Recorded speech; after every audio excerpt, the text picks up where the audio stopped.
Let's get ready to RPG! RPG! RPG! RPG! RPG! RPG! Hello, good evening, everyone. Welcome to the Knights of Last Call. My name is Derek Melinda, and I am excited to have you all here tonight as we go and do a new first look. And I think voted and brought to you by the patrons of the Knights of Last Call. So thank you so much. We're going to be taking a look at a game that I know absolutely nothing about, which is called Memento Mori. And it is produced by Two Little Mice, who made an Italian company. And they, of course, they made the game. We have covered a Two Little Mice game on before here, which was Broken Compass. And, of course, Broken Compass kind of got published, and there was kind of a dispute. So the company, Two Little Mice, produced Outgunned, which is kind of like the spiritual successor to Broken Compass. But you know, we really liked this game, Broken Compass, and Outgunned seemed to be more of the same. So I'm interested to see what this game has in store for us. So it should be interesting.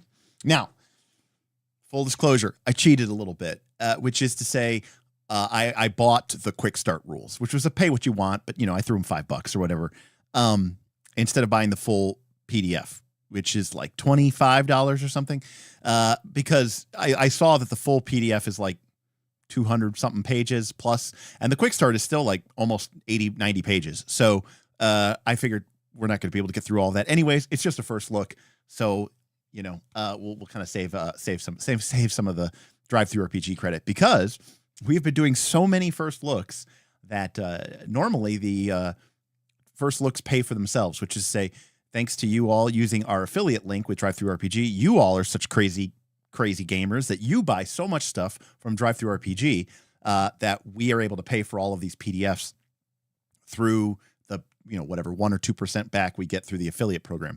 But we've been doing so many of these streams, and maybe you all have started slowed down a bit, but we have kind of run out of our funds, which is to say that we won't do some more. But that is what tonight's first tip goal, a super chat goal, is about, which is to refill the first look fund.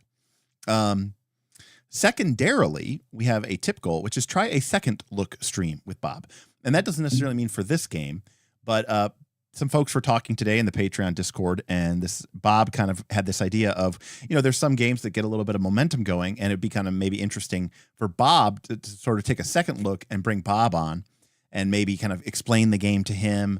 Yeah, it's more like Bob's first look. Exactly, Lance. And, you know, maybe go through character creation or whatever and try to sort of show it in a more, you know, obviously it's now a game that I'm somewhat familiar with. And so it's kind of an opportunity to, you know, kind of show you how I might go about teaching someone and see Bob's reaction to it as well. Jackal is off to get an MRI. All right, Jackal. Well, good luck. I have a CT scan coming up, like in a couple months, I think, but like December. But anyways, Jackal, good luck. Hopefully it's like for something soft tissue related or something, like a bum shoulder or something, a knee. Anyways, what is up? Alternates GM. Good to see you here. Mark, back to dogging on my thumbnails and titles. Yeah, Mark, sorry, apologies. Is my convalescence proceeding? Yeah, you know, every week is getting better than the week before it. So far, so good. What's up, Keith? What's up? What's up? Grim Prism, I certainly feel you there, buddy. It's very hard for me to... I was watching a movie.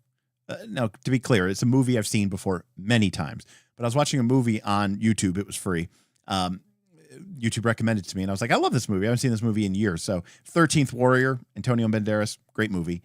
Kind of a pseudo retelling of Beowulf. Anyways, I watched the movie, and I was sitting there going like, oh, I love this movie, yeah. And then I was like, I can't watch it at regular speed. I had to speed it up. I had to speed it up to like 1.5 times, even though it was a movie, just because I was like, it just goes so slow. I'm so used to watching everything at really elevated speeds that now, like, even normal media seems like it's too slow by comparison. Kalana, what is going on? Welcome. Kalamakis, greetings. Sidon, what is up? Rems has kickstarted both Outgunned and Memento Mori this year and received the physical project already. To 2LM, Two Little Mice have been very efficient. Yeah, seeming they got fulfillment. I kickstarted this game I just bought, but this game I did the Kickstarter through, and the fulfillment on it was great. You know, they really, sort of pumped it up. So how did this game end up on your radar? Well, Grim Prison, it didn't. I know nothing about this game whatsoever. Every week, sometimes twice a week, we do a poll in the Patreon Discord, and I let the patrons submit potential topics for streams, and other patrons vote on those. And this game, and Derek takes a look at Memento Mori, is what won. And yeah, that's so I know nothing about the game, so we'll find out. Yeah, you and me both, William. My wife, who speaks English as a second language, thinks I'm crazy when I listen to things at faster speeds. To be fair, there are some things that I watch at like ludicrous speeds. Like I watch some of my favorite Magic the Gathering content creators do drafts, and I know Magic like the back of my hand, so I can watch those at like literally ×3 speed, to the point where it's like they're speaking so fast you might not even understand what they're saying. But yeah. Is it a spy thriller game? Memento Mori? No, but Outgunned? I would say Outgunned is more of a, it's more of like a, kind of 80s, 90s action movie kind of thing. Maybe some John Wick style here. Let's see if they have sort of an inspiration here. But it's more of a Mission Impossible. I mean, I guess there's they got a big, huge, long list of filmography that sort of inspired the game. So everything from the A-Team to Gone in 60 Seconds, Jurassic World, John Wick, Big Trouble in Little China, Casino Royale. So yeah, it's definitely got that Bond element to it. They even have a John Wick supplement book. Now they are releasing a Outgunned Adventures book, which is going to sort of be a supplement that kind of restores back to this Broken Compass thing. Again, there was some sort of dispute between the distributor and the whatever. And so like this game kind of got like destroyed in a way, but it's the same basic system. But Broken Compass is more like 1920s, 1930s, golden era, Indiana Jones type stuff, which I think to me personally is a lot cooler than modern day John Wick type stuff. What's up, Rich? Hey, buddy, playing EQ. Got you on in the background. Almost level 119. I love that you still play EverQuest, Rich. It's one. You know what? Friends have come and gone over the years, and women have come and gone into my life and out of my life, and jobs have gone, and I've done entirely. But the one constant has been that you continue to play EverQuest. So thank you, buddy, for being my rock. And my one true north. The day that you go, yeah, I uninstalled EverQuest, I'm no longer playing. That's when I know that I'm truly lost. Okay. Adventure, what I was talking about, Outgunned Adventure is out. Got it last week. The PDF, that is very cool. So yeah, pretty interested in that. Pretty cool. That. What's up, Cephalopod? Good to see you. KC, hello. Ken, hello. How you doing? KC was already talking. I didn't even. Yeah. Casey was already answering my questions, but welcome, Casey. Tonight on Southern Beaches, Muppet Treasure Island. Yeah, so our Pathfinder 2 mega community game is into its kind of back half now. Of course, remember, everybody automatically levels up. So even if you started playing today, you would be level 10. You'd be level 11 next week. You'd be level 12 next week. You don't have to play to level up. The reason to play is just to have fun, experience it, get some gold, buy some cool magic items. But nobody gets punished if you miss a week or two and fall behind. So right now the groups are all level 10. All the players are level 10, and there's some interesting developments going on with some clocks and events. And so far it's been a nice little. It's pretty good. I think it's been overall a pretty good success in terms of getting people to the community and getting people to play. So. And of course, much more lighthearted than we traditionally do around here. So Muppet Treasure Island, probably not what I would usually go to for my my particular game, but for some folks, that is the way to play.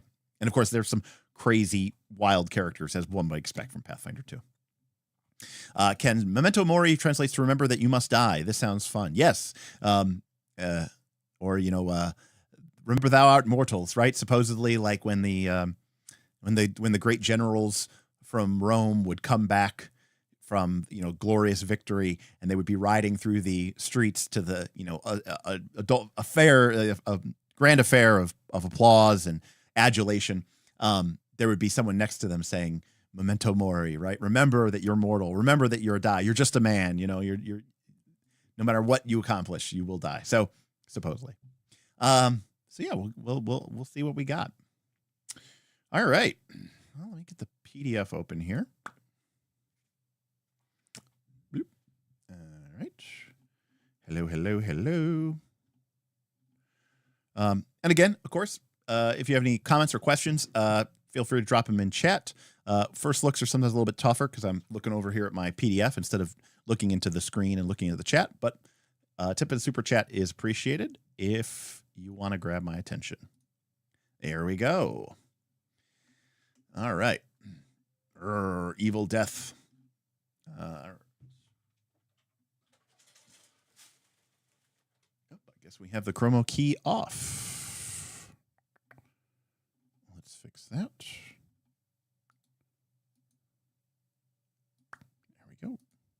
All right. So this is Memento Mori. This is the quick start rules. And we do get a kind of some taglines here. Recommended for mature audiences. Fear, violence, and sex, 18 years and older. So viewer discretion is advised. All right. Created by Andrea Felicioni and Marco Bucci, in collaboration with Andrea Ferrari. So again, it's an Italian-based company. So, all right. Contents. Now remember, this is the quick start rule, so there is a more advanced, full version, but you can pay what you want to get a hold of this copy. All right. So we've got the table of contents. What we need to begin, the world of the game. The base premise of this is you're playing at the time of the Black Death, right? The plague which swept through Europe. Okay, we talk about the anatomy of a drifter. That sounds like what our PC is going to be. How to play as a drifter. Corruption. Big check section here on corruption. How to run the game. And then looks like there's some sort of pre-included adventure here. Burning Sky. It makes sense. It's a quick start. And then some sort of appendix. So obviously we're not going to be going through the adventure. So maybe we can get through 54 pages and try to see if we can figure out what this game is about. Now, of course, if you are used to our first look streams, you'll know that one of the things that we always try to judge things on here is we sort of try to use Jared Sorensen's big 3 questions. So what is this game about? What does this game say it's about? What does this game pretend to, is this game about anything? And 2, does it get, what mechanics does it give us? Do those mechanics support that premise? And 3, does the game set up in a way to create play cycles and reward cycles which encourage a certain type of behavior, namely what the game is purporting to be about? I got to say, especially after, playing so much Forbidden Lands, I have become, and even the Shadow Dark book, which is gorgeous, I have become more and more of a fan of this sort of, black and white kind of line art, shaded style of art. So it's kind of cool. And, it's definitely kind of, it's a very thematic thing, which I think is really appropriate. Like, again, this kind of art is pretty brutalistic, obviously, but, brutalist, I should say, but it's very evocative. You got to say that. And these books here are similarly well done. The art in these Two Little Mice books has been really, really quality. I mean, the print quality on this book is fantastic. I love the cover. It's great form factor and it's perfect size. Anyways, all right. Memento Mori is a role-playing game in which players come together to recreate the adventures of a group of drifters. Drifters are people sick with the plague who, despite their condition and the terrible reality of 14th century Europe, are determined to fulfill their dream, capital D. The sickness plaguing them opens the doors to a new and darker world full of power, suffering, horror, and opportunities behind imagination. It's usually not how plagues work, but we'll give us some leeway here. The cold hand of fate offers drifters one last opportunity to succeed before the disease consumes them completely. When people come together to play an adventure with Memento Mori, they have a chance to bring to life and experience a unique story set in a horrific world. 3 to 6 players. Each adventure can last as long as it needs to, but it's best suited for shorter adventures lasting between 5 and 7 sessions. All right. So we are people living in what seems to sound like a pretty maybe historical kind of 14th century Europe during the plague.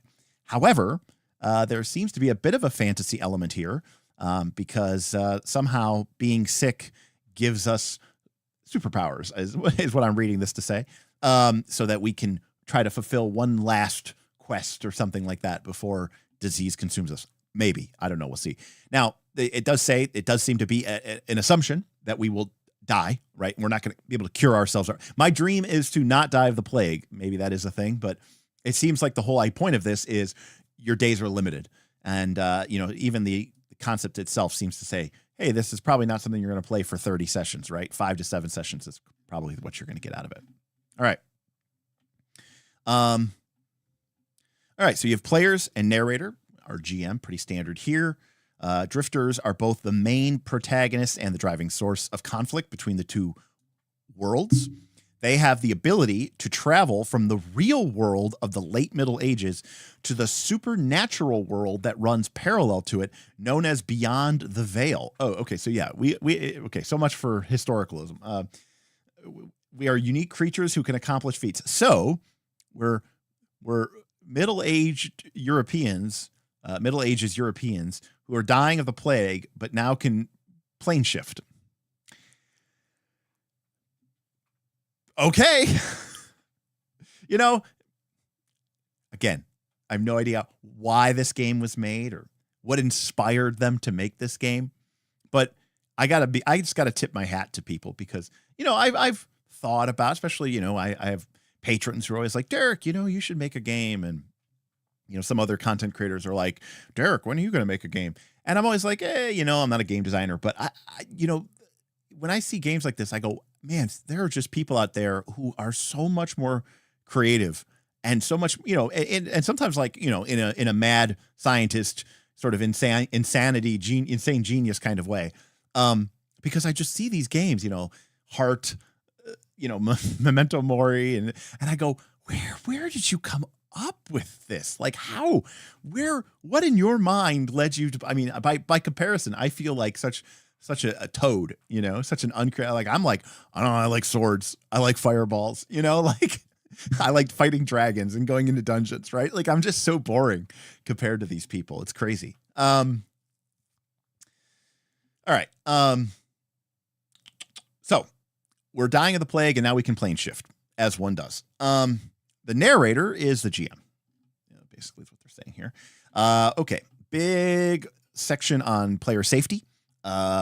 Very disturbing themes, death, horror, gory, the macabre. If you feel like the topics may not be for you, do not proceed any further. On the other hand, if you love gloomy stories and feel the macabre can be fascinating, we welcome you with open arms. So good stuff. All right. What you need to begin. All right. We need to procure a drifter sheet for every player. Oh, did I grab? I don't know if I grabbed the character sheets. Let me go see if I can go grab those real quick. Because we do like to take a look at the character sheet. I didn't even think about that. Sheets English. Okay. Oh, it's a zip file. Damn you.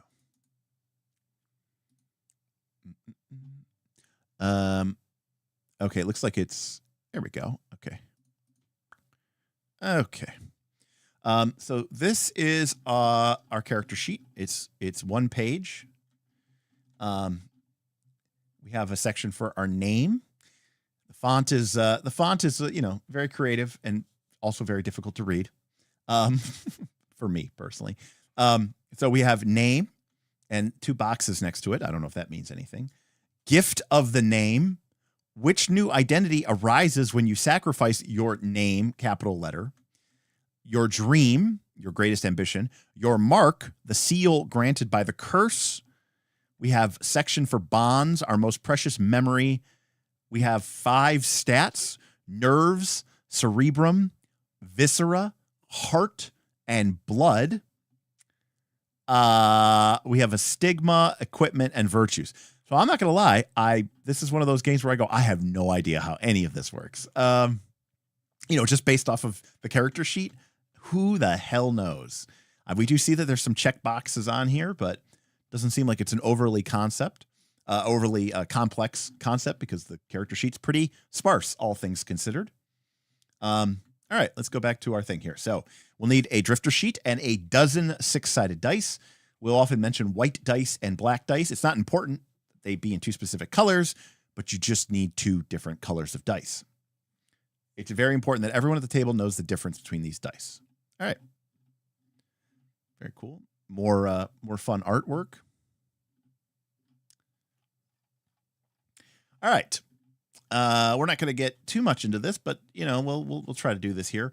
Again, it takes place in medieval Europe in the 14th century. Famine, war, religious crises, and power struggles. Reeking alleys, endless campaigns. The air is saturated with tension.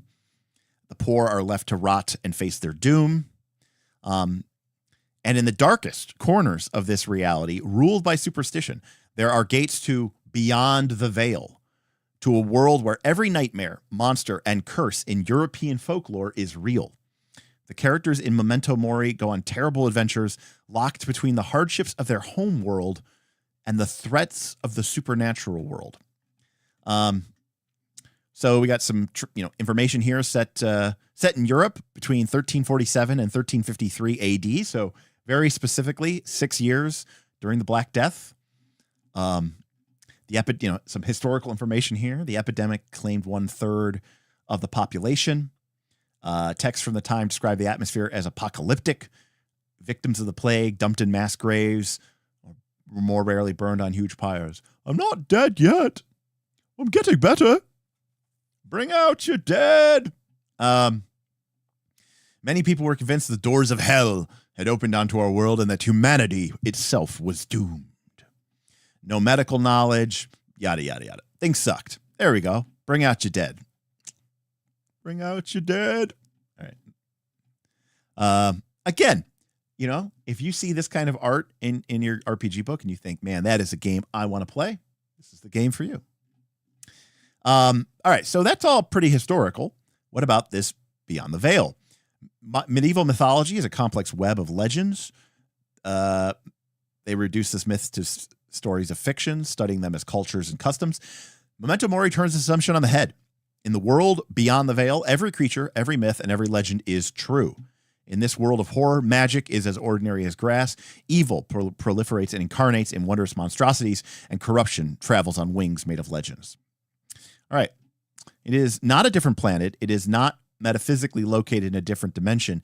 It completely superimposed on our own world like a shroud. Right. That makes much more sense. But no one can see it, So it's like it's the world beyond the right, and it's beyond the veil, right? It's like the Matrix, right? It's the world beyond the world. However, when a plague-ridden human receives the mark of the curse, they can finally glimpse this different reality. Their newly opened eyes can see the kingdom of death and darkness. We are going really out here. Travel towards the world of beyond, or towards the unaware world, is possible thanks to gates, arcane passages between realities that only drifters can see and step through. Is it kind of like the wizarding world of Harry Potter? Yeah, maybe a little bit. These passageways are often hidden in remote locations and surrounded by an aura that instills irrational apprehension. Then there are tears in the veil, which are temporary passage between the worlds. All right. So we've got these gates, these tears between the worlds, and you can walk between them. And they kind of are one world in the same sort of shared space. It's not a different planet. It's not a different plane of existence. It's a sort of a world within the world, or world superimposed on the world. More art. All right. The following list of 8 items sums up the characteristics of a drifter. The quick start will not include the rules needed to create new drifters, but you will find 4 pre-generated characters ready to embark on their last adventure, right? So your character's first adventure essentially is also their last, right? Because you're doomed to die. You know, you're not going to make it. Let me see here. We got some pre-filled one here, so let's take a look here. So this is like one of the pre-generated characters. This is Petrus, the Empty Eyes. They have a dream of feeling motherly love at least once. It's depressing. They have the Mark of the Reaper, which gives them cold, sacrificial, apathetic, impassive, relentless, and dark. There you have Bonds. The Loaded Dice, La Madre Dimenticata, the Violence Suffered. All right. Their virtues are Rascal, Acrobat, and Impassive. And then they have some stuff. I still don't know anything about how this game possibly works, so let's move back to it. All right, so we have a name, the Dream, which is our greatest ambition. You know, you can think of it as like, you know, your Ninjo from Legend of the Five Rings. The Mark, the seal granted by the curse. Organs, the different ways a drifter can approach obstacles. Blood, a drifter's mental and physical state, their last defense against corruption. Okay, so nerves, cerebrum, heart, and viscera are like your rings, right? Like it's how you can approach, you know, it's like your ability scores. And then blood is maybe kind of like our hit points. Bonds, past memories that we still cling to. Virtues, everything that we know and we can do, and our starting equipment. Let's see here. We create a name. We also create an epithet, a second name for our character, which according to the rules will grant you several advantages. A name should encapsulate a particular aspect of your character. Don't pick names like the Invincible or the Flawless or the All-Knowing. On the drifter sheet, the name is tied to 2 slots. Okay, so we can see that here, I think, right? That's what these 2 slots are next to these 2 boxes next to the name. I'm guessing. That means that whenever the drifter is about to make a roll in a situation connected to their name, the player can activate this attribute to add 2d6 to their roll. Okay, so it's like an aspect from Fate, right? Yeah, so we have Anafesto, the Crooked, is a drifter with a shady past steeped in highway robbery. At some point, he needs to obtain some information, decides to go looking for it in the darkest alleys of Venice. The narrator grants him use of the Crooked because this is one of the situations in which they and the player agree it could be relevant. So, you know, your epithet's kind of like your identity and or nature, you know, and so if you can, you know, our class is another way of thinking of it. And if that applies, then we can add 2d6 to our roll. Not that we have any idea what we're rolling yet or why we're rolling, but, you know, it's fine. But that is why our name is important. The Dream. The dream is still the main goal. While impossible, the dream is still the main goal every drifter aspires to reach before the end. It's hard to restrict a drifter's dream. Yeah, also like the background from 13th Age. Yeah, exactly, Grim Prism. It's hard to restrict a drifter's dream to the simple concept of an ambition or goal. It is something much deeper. We could compare it to a true vocation. It is a personal calling that constantly reminds drifters. It is the childish dream of a pauper who yearns for the splendor of a royal crown. It is the obsession of someone who wants to turn iron into gold. The dream is what pushes drifters to go on one last terrifying adventure. The final version of Memento Mori will include advanced rules on how to get the most out of the supernatural powers of a dream. A drifter's dream is their greatest feature. Even the princes beyond the veil fear and envy it. You know, curing my sick daughter, avenging my father's death, lead a squadron of 100 men. So, this is really like, your ninja. It's just like, what is your heart's desire? Basically it's like, it's like that scene. It's like that scene from The Princess Bride, when they take Wesley to Miracle Max. He's dead, or he's mostly dead. And he goes, hey, you in there, what's so important? What do you got that's worth sticking around for? And they put the bellows in his mouth and he goes, true love. So it's, it's this idea, of, if somebody has strong enough motivation, right? If the dream is fervent enough, then apparently you too can pass between the veil between worlds and become a supernatural horror plague person. Mark. The mark is like a prophecy tattooed on a drifter's skin. It does not predict the future of the bearer, but certainly hints at the horror they will become. In the book itself, you'll find more than 10 marks for drifter, each showing a different path of corruption. According to the rules, the mark encapsulates a list of keywords hinting at how the drifter is destined to change. When facing monstrosities, curses, and powers unknown, it is like a trail, a source of inspiration for the player, including new prompts and ideas about how the character will evolve as their corruption spreads.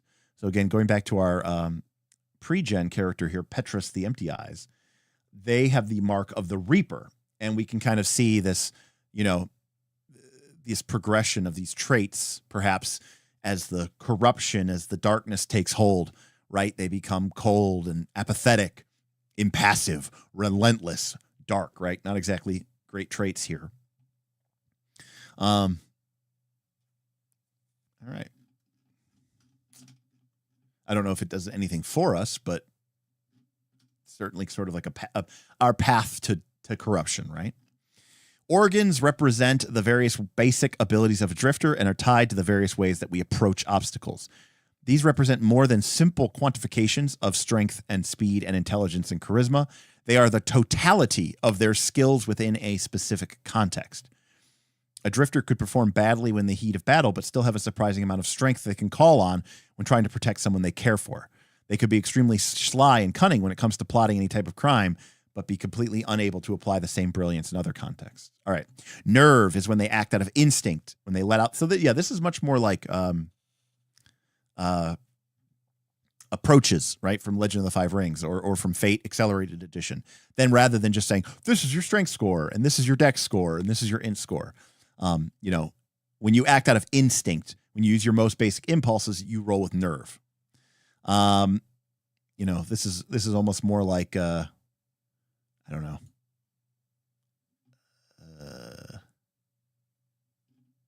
Kind of like void. I don't know. Cerebrum, when the drifter acts using logical reason, when they put a plan into practice, when they are, when they rely on pure cynical rationality. Heart is when they bear their souls and their feelings, when they unite the people around them under an ideal. Viscera, used when their actions go against human conscience, when the suffering of others becomes a means to their ends, or when they are forced to tarnish their humanity by committing terrible and unforgivable atrocities. Yikes. Okay, so viscera is like when you basically are willing to, throw away your humanity, throw away your conscience, and get good results. There are 4 organs, each with a number of slots that go from 1 to 3. So if we look at Petrus, they have a 1 heart, a 1 cerebrum, 3 nerves, and 2 viscera. Blood is the attribute that represents the mental and physical conditions of a drifter, also regulating their progress of corruption. Blood slots are included in the base dice pool of every roll in the game, together with that of an organ. Oh, okay. So our basic pool of dice is our blood slots plus an organ. Sounds so weird to say that, but all right. Blood always has 3 slots, and one of them is always corrupted. So that must be what this thing here is already marked. So one of them is already corrupted. As the corruption of this attribute increases, it will also influence the fundamental features of a drifter's as they begin to degrade. Yikes. So, yeah. So everybody starts with 3 blood. We could start with a variety of different nerves, cerebrum, viscera, and heart. But it does look like as the game progresses, we will maybe start to, I don't necessarily lose these, right? But these kind of represent the things that can be corrupted by us. We'll see. All right, bonds. How many times did the memory of a picture of a loved one comfort you? How many times when looking at a special gift does a smile or a tear cross your face? These moments are exactly like the bonds of a drifter. They tie their hearts to other people, to memories or symbols. Every drifter has 3 bonds. Each bond is composed of a subject. It could be an object, a person, a moment, or a crucial memory. Beneath the subject of the bond, there is also a key phrase, a motto, a proverb that describes in a few simple words what the bond has taught to the drifter. So again, we can see here on the left is the bond itself, and on the right is the key phrase. The purpose of bonds is to help drifters get through their hardest moments, especially when the situation brings back to their minds moments and life lessons that shape them. Each bond has 2 slots. In the game, bonds are used just like names and virtues. If the circumstances and context of the story, these are more like fate aspects again. If the context of the story connects with the key phrase of the bond, then we get to add 2 dice because there's 2 slots here. So we get to add 2d6 to our roll. So again, if you can tag essentially one of these bonds, then you get to add 2d6 to your roll. Just like with the epithet for the name. Right? Virtues are basically kind of like our skills or feats, like, like our qualities, our aspects. Like we're a rascal, acrobat, and impassive. They adjectives, professions, cliches, abilities, and we have 3 of them, and these are only worth 1 slot. So they're only going to add 1d6 to our pool. So, generally speaking, the bonds and your name are going to be worth more, but the virtues probably are easier to, come up with.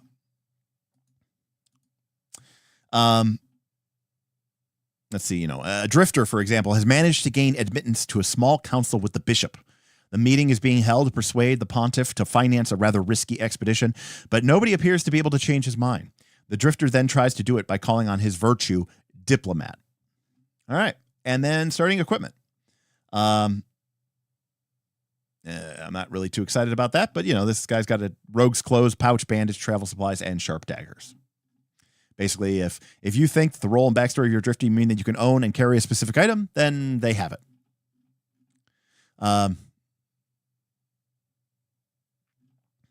So that is what our character is. We've got basically we wrote. It sounds like it's a D6 dice pool game. Every dice roll is going to include blood plus one of these body parts, depending on how we're approaching it. Are we reacting with, instinct and pure reaction? Then we're going to be using our nerves. Are we using our logic and a methodical approach? Then we're going to be using our cerebrum. Are we using, are we bearing our soul? Are we, calling upon our will to succeed? Then we're using heart. Are we, sacrificing? Are we being a dick?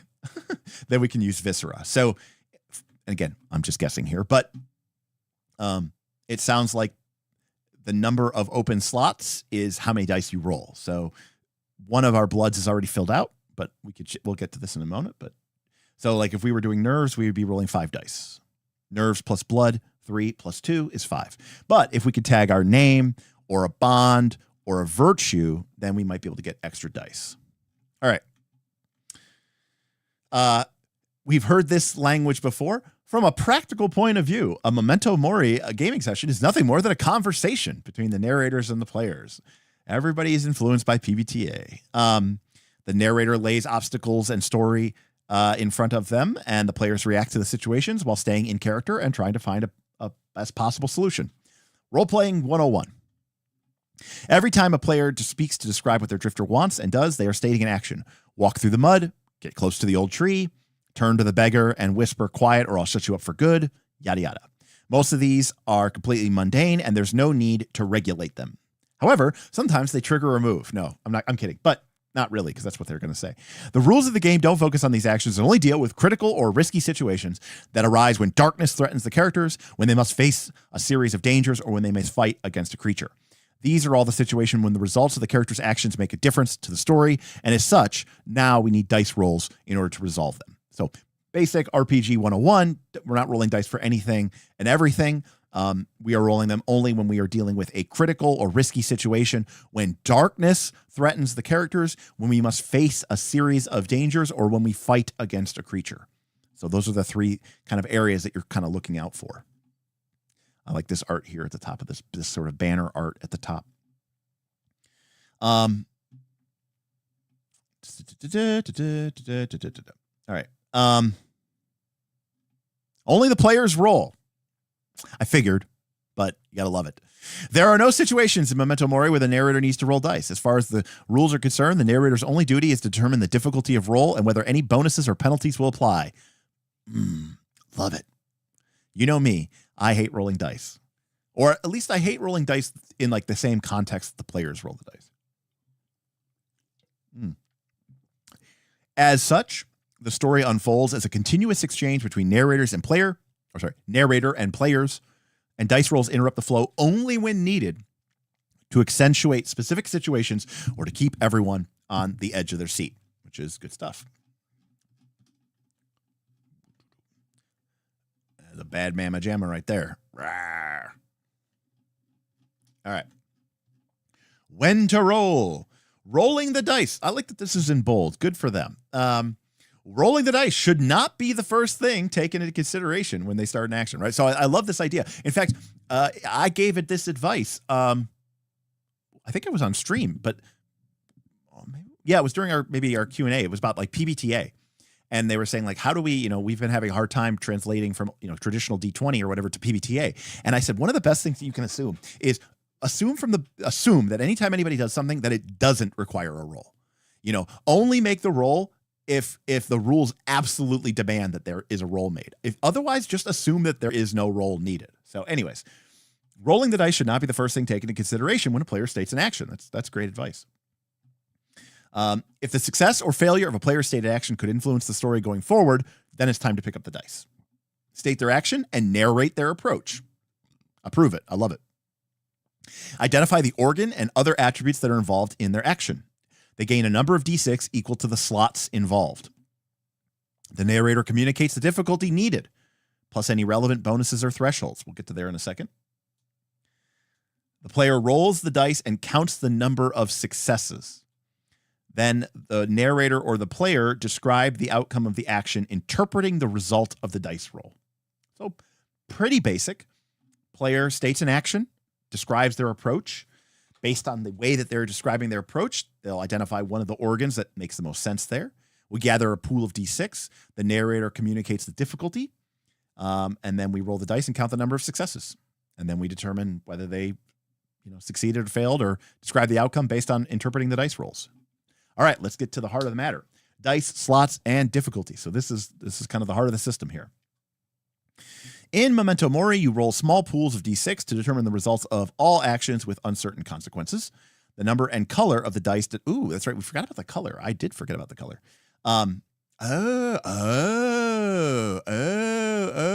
Okay. So maybe we're rolling 3 dice for blood, but one of them is black and 2 of them are white.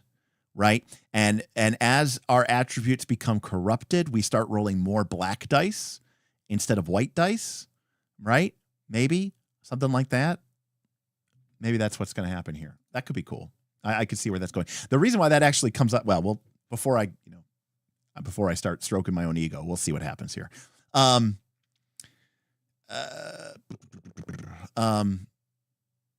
So the number and color of the dice depend on the number of slots each character can rely on for that specific action. Slots are special boxes on your sheet that represent your skill in a specific field. The number of slots in a roll grows, so do the number of dice that you roll. To determine whether or not a roll is successful, the narrator must assign a difficulty, a numeric value that represents how challenging the player's action is. Players always roll all the D6s at their disposal, trying to score a number of successes equal to or greater than the difficulty set by the narrator. If they manage to score enough successes, the action goes as planned. All right, so here's our difficulty. So what is a success? Oh, 5 and 6. Okay. So we are going to pick a difficulty between 1 to 5. So this is, in torchbearer terms, right? This is the ob, right? So in burning wheel terms, right? This is the ob, the obstacle value. And so, torchbearer works very similar to this, right? You roll a pool of d6s. In torchbearer, 4s, 5s, and 6s are successes, right? So 50-50 on d6. 1, 2s, and 3s are failures. They're called worms. And 4, 5s, and 6s are called successes. But the GM sets the difficulty, the ob, the obstacle difficulty. And they basically pick a number between 1, 2, 3, 4, 5, 6. And it's pretty difficult to get anything above, 3 or 4. And so very similar in that way to Burning Wheel and Torchbearer and Mouse Guard. So, and again, there's something inherently, I think it's a lot easier to do this in these kind of games than in like D20 games. I think that I'll be honest with you, for me, my brain just works a lot better on a scale of 1 to 5 rather than pick a DC. And you're I don't know, 18, 16, 15. It feels much more loosey-goosey, especially because you're not really sure what people's bonuses are and what sort of range is. For me, this pick the DC, pick 1, 2, 3, 4, 5 is at the core of why we have a GM. And again, evaluate the circumstances on a case-by-case basis, evaluating the feasibility, what's going on in the fiction, what are the actions being described by the players. This to me is way more intuitive than picking a DC in D20. I've actually really never felt good about picking DCs in D20. I know that sounds weird because I've obviously been playing the game for a very long time, but for some odd reason, when I play Legend of the Five Rings, Legend of the Five Rings has TN, test number, and it's really, it goes between 1 to 10, but honestly, anything above 5 is epic, heroic, legendary, god level stuff. And that just, to me, feels so much more intuitive, especially because it's a dice success system. So you understand intrinsically, okay, well, if the difficulty's 5 and I don't even have 5 dice to roll, I'm definitely not going to get that, right? So it's something, it's very visceral to me. All right, anyways. So difficulty 1, demanding, but anyone could accomplish it. And, getting a success is not always a given. 2, complex. 3, extremely complex. 4, arduous. And 5 or higher, beyond the reach of even the most extremely corrupted drifters. All right. So we have empty slots, right? So our drifter, right? We can see here, on the not the pre-gen sheet, right? Some of these slots here are empty, right? They're kind of grayed out. So we don't get to roll those, right? You ignore these. If it's filled in like these are, okay, then we get to add 1 white die to our roll. Sick. I was right. And then a corrupted slot adds a black die to your roll. Very cool. Anyways, the reason why that's funny, well, not funny, but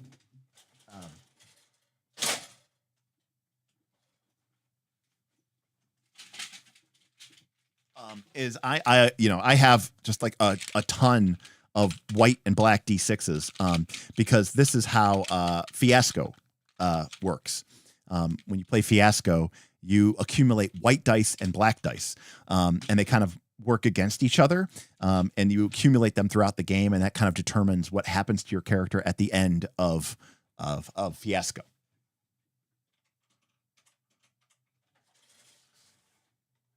Anyways, that's cool. All right. You get a success. Okay. Usually, so for example, this combination indicates that we roll 2 dice, a black one and a white one, right? We wouldn't roll for this one because it's grayed out. We would roll a white die here and a black die here. Perfect. Makes sense. Usually players score 1 success for every 5 and 6 resulting from their dice roll. Okay. So we have a 1 in 3 chance, but in specific circumstances, players could be able to score successes by also rolling 4s or as low as 3 and sometimes only a 6. Okay. So we have 2 axes for sort of affecting our probabilistic outcomes. 3, right? The first is, how many dice am I rolling, right? More dice, the better chance we have of success. And so obviously this character doing something by instinct is going to be rolling more dice than if they are doing something with, bearing their soul, because their heart value is only 1, their nerves value is 3. So first things first, approach matters. Second thing, what is the difficulty, which the GM will determine through this simple table. But apparently also there's another axis, which is we can determine the success thresholds. What do you need to roll on the D6? And that could have a huge impact as well. So I'd be interested to see what that how that works. But fundamentally, I mean, that gives you a lot of levers, and that gives you a lot of play space. You could say, oh, it's a lower DC, or maybe they only need 3s, and it could create some kind of interesting outcomes. All right. Every roll is based on 2 core elements, organs and blood. Everybody has these. Every time you undertake an action with uncertain items, you roll a number D6 equal to the number of slots in that organ plus their blood slots. So we already talked about this, but if we're always going to be rolling 3 for our blood plus 1, 2, or 3, depending on which of our things what we're doing here. Aside from our organs and blood, we also have 3 truly important attributes. We have our name, which is our nickname or epithet. Our virtues describe our practical and theoretical skills. And finally, going into the more intimate, we have our bonds. So whenever the in-game events tie into our name, virtues, or bonds, we can add a number of dice equal to the slots in the relevant attribute to their basic roll, which is our organ plus our blood. All right, here we go. Cold Hands Greg is a drifter with the barber surgeon virtue. In front of him, there's a woman who's about to bleed to death because of some terrible lacerations. The player states he wants to help her. The barber surgeon virtue is exactly what he needs. On top of this, his name, Cold Hands, could also be used to intervene quickly and with precision on the poor wretch. The player can choose to roll additional dice for the slots tied to either the name or the virtue. So not both. Okay.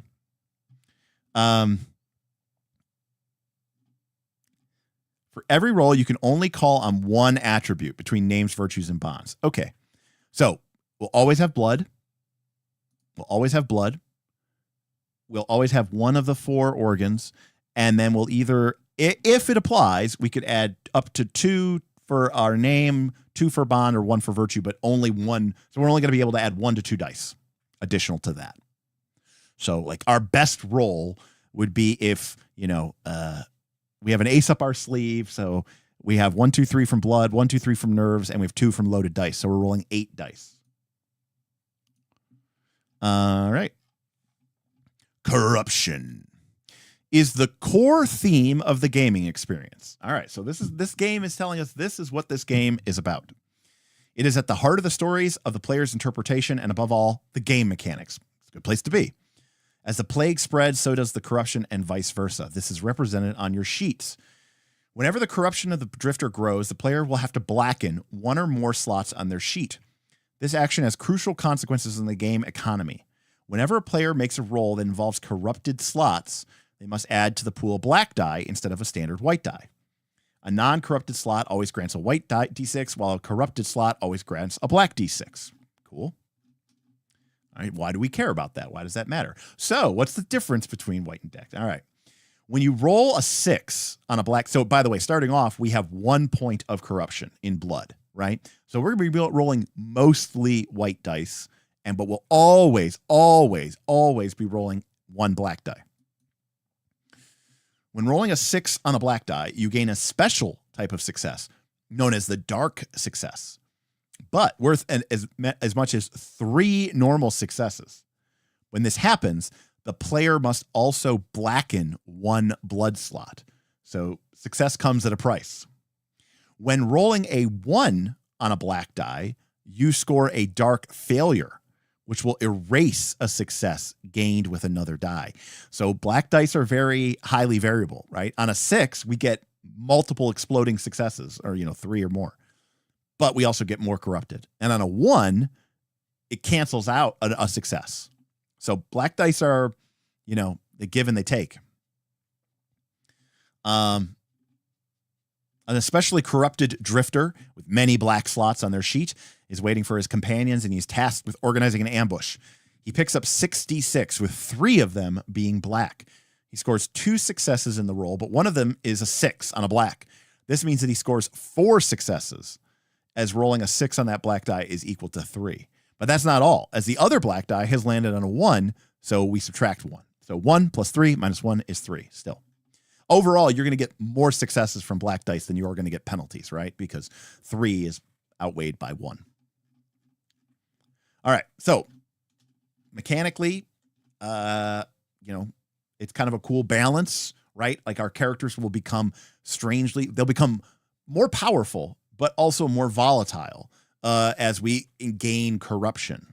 So gaining corruption, and also I'm assuming some bad stuff starts to happen as we start to blacken in more and more and more and more of these boxes. I'm guessing, but we'll find out.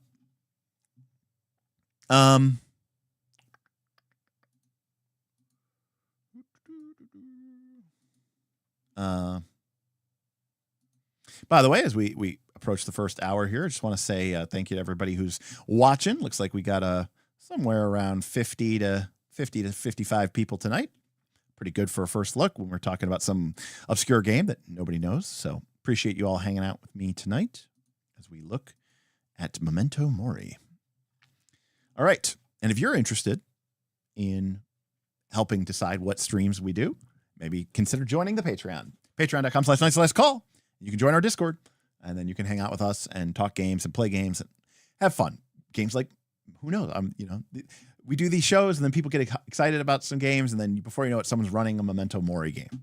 I do like the idea of a game that is very specific. I've said before, I'm not a big fan of one-shots. Not because I think one-shots are bad, but because when people are like, I want to learn a game, I'm going to play a one-shot. And, hey, what up, Thaddeus? Thaddeus tipped $40. Thank you, Glad Thaddeus. This game is getting a first look. I think you will like the corruption chapter. Oh, thank you for that very, very generous tip, sir. Thank you very much. It's a simple concept. So far, I like D6 dice pool games. There's elements here of like Lady Blackbird and some other type games like that. Fate aspects. The core mechanic of the game seems very simple, but also there's a lot of depth there. The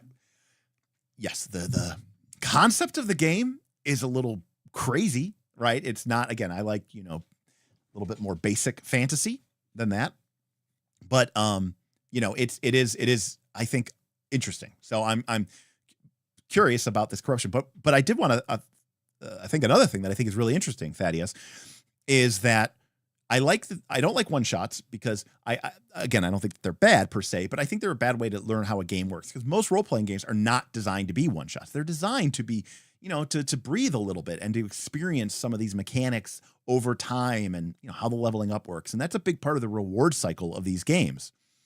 Contrast that with games like Honey Heist or Lady Blackbird, which are designed to be one shots. And I think that those games succeed very well at that state. But I like about this game is that it says this game is designed for 5 to 7 sessions of play, and I think that's like a really cool stretch of time. And when it comes to like playing online campaigns, like the kind that we might play on Night's Last Call, I think that's like the perfect length for a lot of campaigns, because it's very difficult with internet strangers, even if they're part of the same Patreon as you, to sit down and say, all right, we're going to commit to a 1 to 20 Pathfinder 2 adventure path. And I know that there are people who've done that, but you're talking about 40, 50 sessions. That's a lot, especially with internet strangers that you may not know what you're getting into. And, sometimes people, they don't always rub each other the right way. And, you can have some friction, and there are weirdos out there. But if something's only like 5 to 6, 7 sessions, most people can commit to being like, okay, I will play this weekly for the next month and a half. I can commit to that before things get crazy or the holidays or whatever. And secondly, if somebody starts to like be kind of annoying or weird, like halfway through, you're like, I can put up with it for 3 or 4 sessions. I wouldn't put up with it for 2 years, but I'll put up with it for another couple weeks. And I think it just gives you a much better success rate. So there's something to be said about a game if it can deliver on a truly, compelling process throughout that course. Anyways, good stuff. Thank you, Thaddeus. I really greatly appreciate it. All right. Corruption. And we know that if we roll a 6, we get more blood corruption. All right. That's the only thing we know about corruption so far. Corruption is the process by beyond which the forces from beyond the veil are reborn as great gifts and unimaginable powers in the bodies of drifters. There are no shortcuts, no painless techniques that can grant these blessings. There's only a path to damnation, paved with sacrifice, amnesia, and loss of self. All right. Blood is the core attribute in the management of corruption. It's the same for all drifters. The number of slots, 3, with one of them always corrupted, and the mechanics regarding it never change.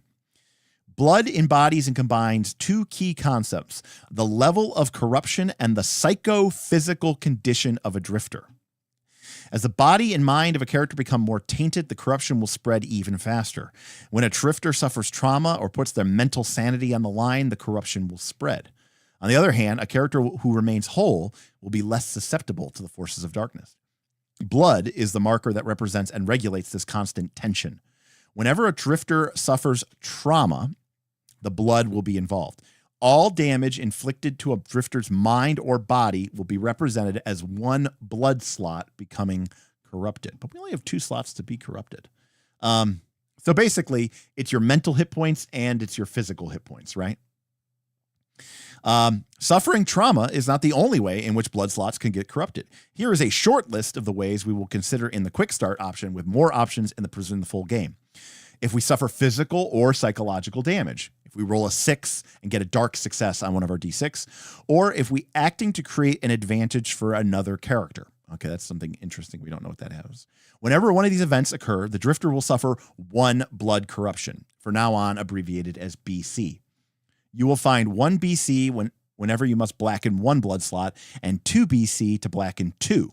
What's interesting, though, is we only have 2 slots to blacken. So, all right, here we go. Nothing is created. Everything is corrupted. A core concept of the Memento Mori game system is the idea that every element on your sheet can be corrupted, which we kind of guessed at, right? Like all of these boxes can be filled in. As you can see, a drifter's name, body, and even their most intimate memories can all be turned into fuel for the greedy furnace of corruption. However, every sacrifice will be rewarded with a blessing for the drifter who chooses to immolate a part of themselves. Below, you will find a cursory overview of the rules that will allow you to come up with gifts and curses to bestow when characters choose to start sacrificing their characteristics. There we go. What if there are no empty blood slots? When all of the blood slots have been corrupted and a drifter must suffer another blood corruption, the player must clear all corrupted blood slots accumulated up to that moment. Okay, so blood slots are like stress from Blades in the Dark. And then the other stuff is like trauma, right? So in Blades in the Dark, you can stress as a resource that you can manage, but when your stress track fills up, right, it actually resets to 0 and you mark a trauma. So this is kind of similar idea, right? So if our blood gets completely corrupted, we clear all corrupted blood slots, and then we choose 1 slot from one of our like main things, our bonds, our virtues, our name, our organs, and we blacken 1 of those. This also happens whenever the number of blood slots to corrupt exceeds the number of free blood slots. So if we gain 3 blood slots and we only have 1 left. All right. A character's blood is completely corrupted. They roll a dark success, which means we roll a 6 on our black D6, and suffer 1 blood corruption, which would force them to blacken another slot. When this happens, we refresh all corrupted blood slots. Remember, the first one will always be corrupted. And we blacken the slot of a virtue, Iron Fist. So, when you basically, corrupt, kind of overcome your current temporary corruption, some like core element of you, right? Some core element of your being, your bonds, your name, your actual attributes becomes corrupted. What happens if I suffer more than 1 blood corruption? When this happens, you just have to go through the slots to blacken like this. I'm not going to worry about the particulars of that. Yikes. Very brutal. Very brutal artwork here. The refresh of corrupted blood slots puts the players in front of a very important decision. It is a choice that can never be undone. They must corrupt a slot corresponding to an organ, a virtue, a bond, or name. The number of black slots on a drifter sheet will continue to grow. How long until their blood is saturated with corruption again? What will they sacrifice next? So again, you can see that our characters are eventually just going to, as we keep playing, right, as we take injuries, traumas, mental damage, as we roll sixes on our black dice, we're going to get more and more blood corruption. And then eventually that means we're going to have to start marking these things, which means we're going to be rolling more D6s, black D6s. And because we're rolling more black D6s, we're going to get more black sixes. And because we're rolling more black sixes, we're going to get more corruption, right? So it is a corruption spiral that will definitely escalate as the game goes on. However, they did send this because look, remember we said this gift of the name and there was a black. Now we're starting to understand it, right? Look at this, because it says what new identity arises when you sacrifice your name. And we also see this, what desire emerges from the ruins of your bonds. So as we begin to corrupt these elements of our character, we get these dark gifts, right? Because we're embracing the power of the supernatural corruption. All right, gifts are supernatural powers that blossom as drifters gradually sacrifice a part of themselves to corruptions. These blessings can be so powerful that they transform the blessed into quasi-divine beings, separating them from humanity. On the drifter sheet, there is one gift for each of the main characteristics: gift of the name, gift of the bonds, and gift of the virtues. Organs are not tied to a gift because their corruption leads to a different type of transformation, stigmata. Yikes. More on these in future. As a general rule, the first time a player blackens a slot associated with their name, bond, or virtue, they should also come up with a new gift. Additional black slots will allow that gift to grow in the future. All right. A player has exceeded their number of blood slots. They decide to blacken one slot from their bond, the horrors of war. Learn to stay detached. This is the first time that they have corrupted a bond, so they come up with gift of the bonds. Drifters' gifts are sets of supernatural abilities that all draw from the same dark source of inspiration, beyond the veil. So these are not happy-go-lucky powers, right? These are powers tied to suffering, to control, to blood, to seduction, to pain, to secrets, to atrocities, right? Concepts we would never define as benevolent, protective, admirable, or luminous will never be included in a drifter's gift. So they're powerful, but they're evil, right? They're dark. I mean, the game did say it was mature. The moment when a player must create a gift is an exciting chance to unleash creativity. That's a great way of saying, do it your fucking self. We didn't provide anything. No, I'm just kidding. But it may come with insecurities and doubts. So there's some guidelines here, about how would you define this? What would you call this power? How does this, enhance your character? What is this supernatural thing, right? So it's like a cool, almost like world building moment for you and your player. The player has corrupted their bond, the horrors of war. Learn to stay detached. A memory that helped the drifter keep their distance from cruelty and violence. Reading through the keywords of their mark, they choose the term weakness. The player then decides to transform this skill into a weakness they can instill in other people. Their gift will be named the Winds of Horror, and it will allow them to project terrible visions of war and death into the minds of others, right? So I'm basically like taking my horrors of war, this psychic trauma that I have, and now I have the ability to mentally project it into other people's minds. Yikes. Cephala Dog says there is a big ass list of gifts in the full rules set up for run and run. Okay, so the quick start says get fucked, but they say pay the money, get the full game, and you get a big ass list of gifts. All right, respect. All right. Once the gift is created, a player can choose to feed that by allowing it to evolve. With each further black slot that you sacrifice, the gift will grow. This obviously comes at a price, a loss of humanity and the growing number of corrupted slots. So we have information here about corrupting the name. We're not going to get too much of this. This is kind of cool, though. When the second and last name slot turns black, the player must also erase the first name of their character from their sheet.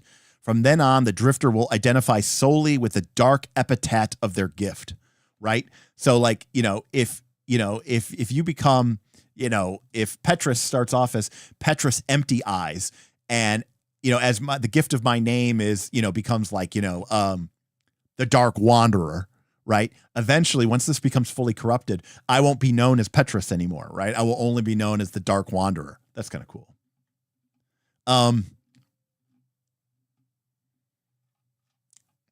So we can corrupt. So they talked about this before, right? So if you corrupt the name, you get the gift of the name. If you corrupt the bonds, you get the gift of the bonds. If you corrupt the virtues, you get the gift of virtues. But what about when you corrupt nerves or cerebrum or viscera? This is where we have this stigmata. Players are still encouraged to consider this corruption and to use it to build on the character of the drifters, perhaps describing physical, moral, or psychological decay. However, the first time an organ is corrupted to the point that all of its assigned slots are black, the player must create a stigma. To do this, they trace over the borders of the first circle near the stigma and mark a box to represent their spread. Okay, let's take a look at the sheet here. Okay, so we've got these 3 circles here. So for example, let's say that we filled in our heart and we corrupted our heart. Well, now that all of the boxes of that organ have been filled in, we would fill in one of these circles. So we would trace over the borders of the circle and mark a box to represent the spread. A player chooses to corrupt the second and last slot of their cerebrum organ. This means that they now have to note a new stigma, an unsettling deformity given to the character by the dark world. Stigmata are consequence of the spread of corruption, and they appear as disturbing legions of the mind or the body. When creating a stigma, they keep using stigmata and stigma back and forth. The first thing a player needs to think of is a painful impairment. It can be a deformity, a phobia, a curse, an obsession, a mutation. So it's kind of like, Warhammer 40K, right? Like as you become more powerful with the warp, right, you start to become corrupted by chaos. You start gaining weird physical and mental deformities, right? So very, very much in the vein of the realm of chaos from Warhammer or Warhammer 40K. Again, we can focus on the dark magic that our stigma contains. They have limited supernatural powers that we can control with ease, as if it were second nature, so much so that they do not require dice rolls. All right. So examples of a power that you might gain from a stigmata. Making anything appear beautiful, gliding through the air for small distances, having visions of someone's past when touching their corpse, and communicating with small animals. Got it. So when you get a stigma, you get a cantrip, right? It doesn't require a check. It's basic, minor, kind of cool stuff. But you don't need to really roll any dice for it. It's not really something that's that demanding. It's a cantrip. I mean, it might be more powerful than cantrip, but generally speaking. Stigmata can be used a limited number of times, equal to the number of circles beside each stigma. When a stigma is created, the player fills in all 3 circles, and they will have to clear a circle when they want to use a connected power. In order to refill the circles and recover use of that power, the player must bring the horror tied into that stigma into the story. This means putting their deformity on full display, expressing their suffering. Okay, so it's more like spell slots. Except instead of sleeping for 8 hours to recover them, you have to basically sort of tag your disadvantage and make it have, an issue in the story, right? Okay. Stigmata is plural of stigma. Good to know. Okay. Did not know that. Useful to know. Corrupting virtues. The first time a virtue is corrupted. Oh, right. We get our gift of the virtue. And we can also corrupt bonds. Remember, bonds are like our positive memories. They give us the most striking and forbidden powers, while also simultaneously leading to the most dramatic consequences. Powers born from corrupting bonds should be more than impressive.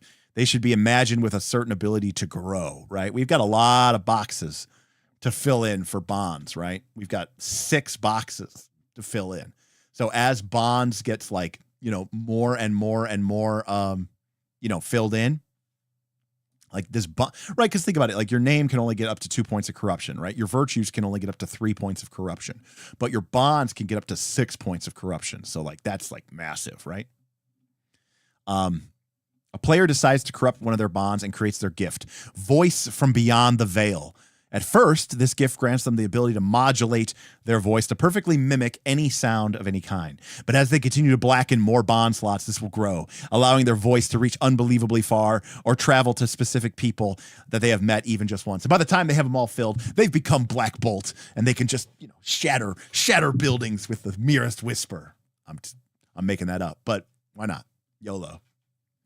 So this means when you create your gift of the bonds, you should already be thinking, right? Like, what does this look at power level 9,000, right? Think of these as arcane powers with their own rules, rituals, or supernatural creatures. Okay, very cool stuff. All right. When the first slot of a bond is turned black, the player is still able to use the attribute of before, but now it's D6 and one black D6 and one white D6. However, after the second slot is corrupted, right, because these are a little bit different because they've got two, we lose all ability to rely on that bond, and we have to erase it from our sheet. So, once we've blackened the violence suffered free from emotions twice, we can no longer call upon this, right? It's like lost to us. All the memories, when the second slot turns black, the party mask shatters, and all memories it represented will vanish. So we literally, eventually, right, if we become fully corrupted in our bonds, right, our bonds are our most precious memories, right? They're like what define us. And these were like the one good thing that we sort of kept with us. They're gone. We literally do not have memories of what it was like to, we have almost no happy, positive memories left, and we can't call upon them anymore. The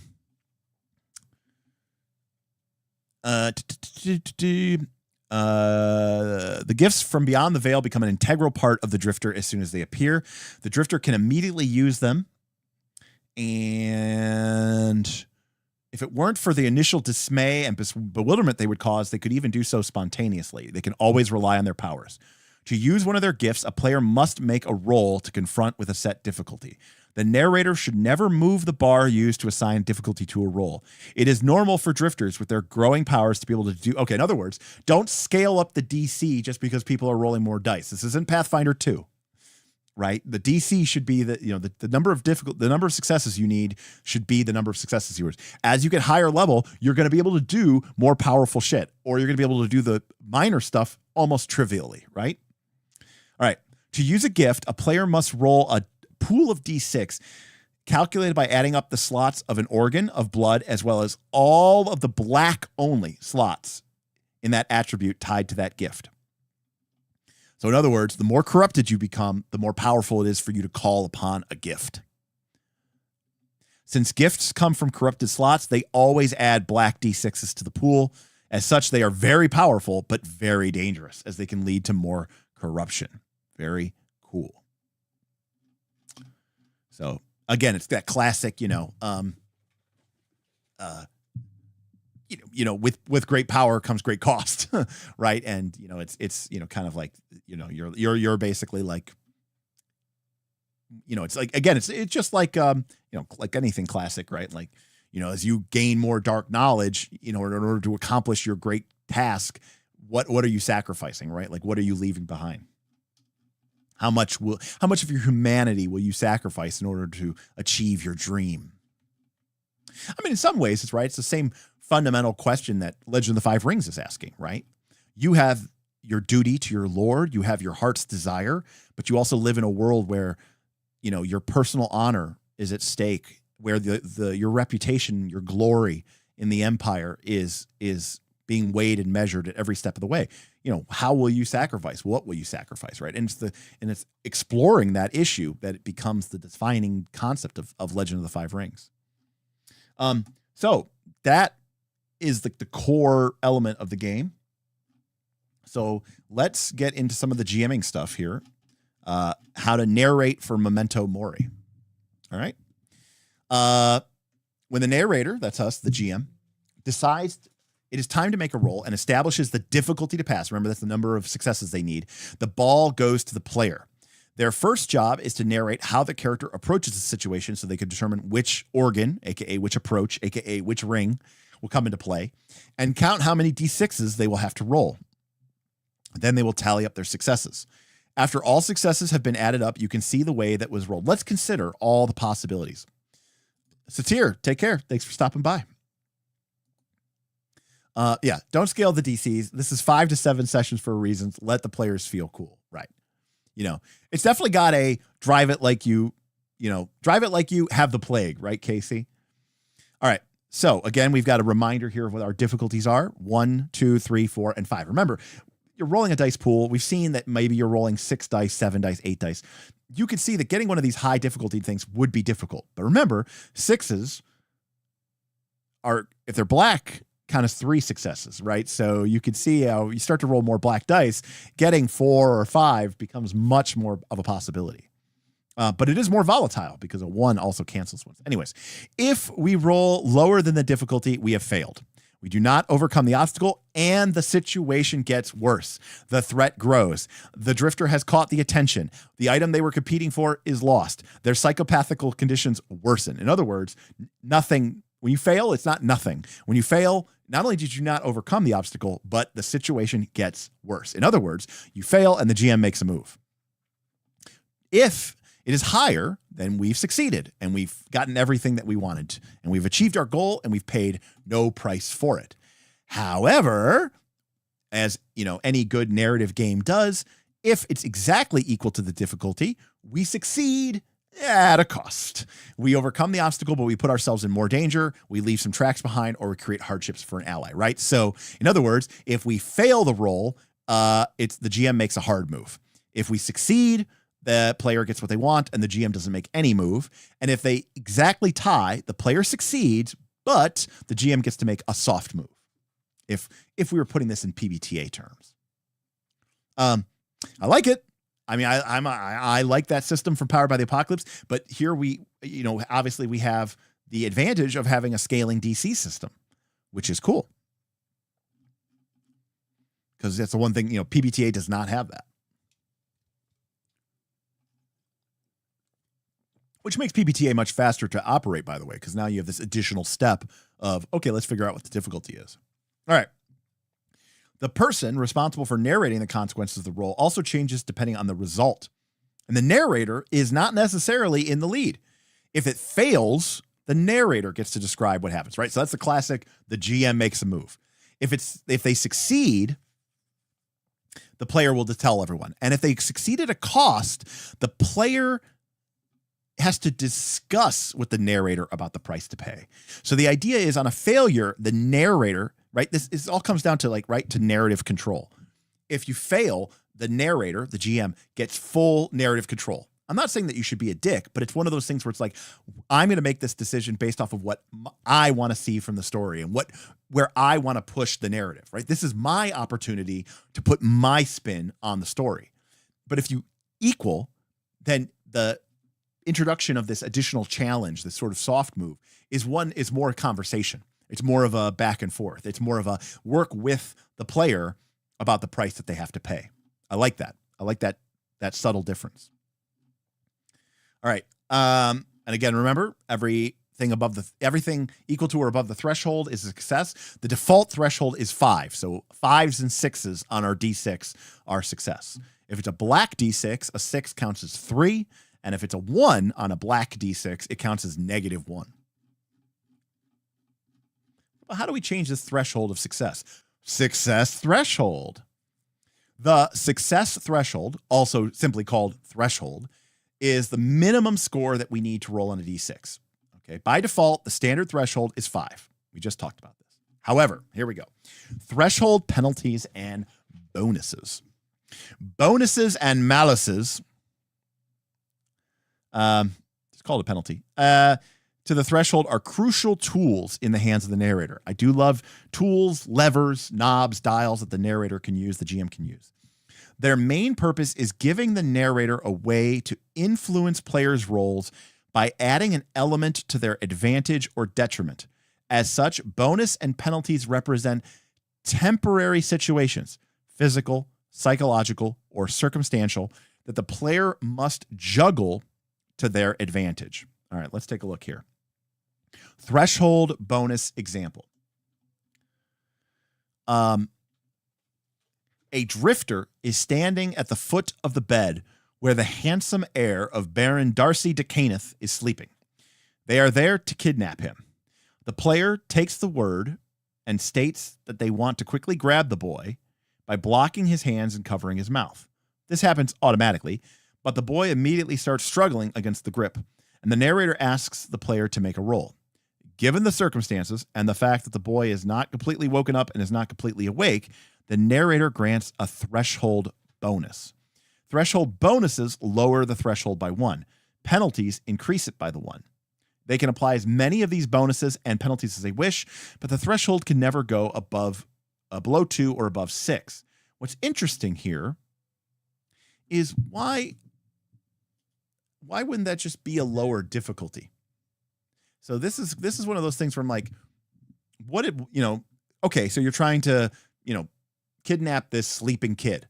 Okay, well, if the kid was, up and alert, I would say it was difficulty 3 or something, or difficulty 2.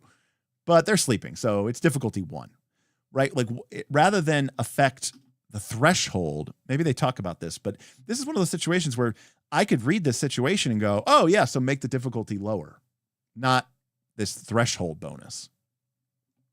And they stack, if you give 3 bonuses and 1 penalty, then it's a total of 2 bonuses. No,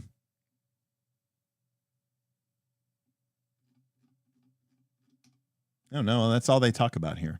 I mean, again, remember, this is the quick start rules. There might be more description of it in the main book. But that is kind of a weird spot for me. Like, and it's not necessarily clear why or how that's any different than just lowering or increasing the difficulty.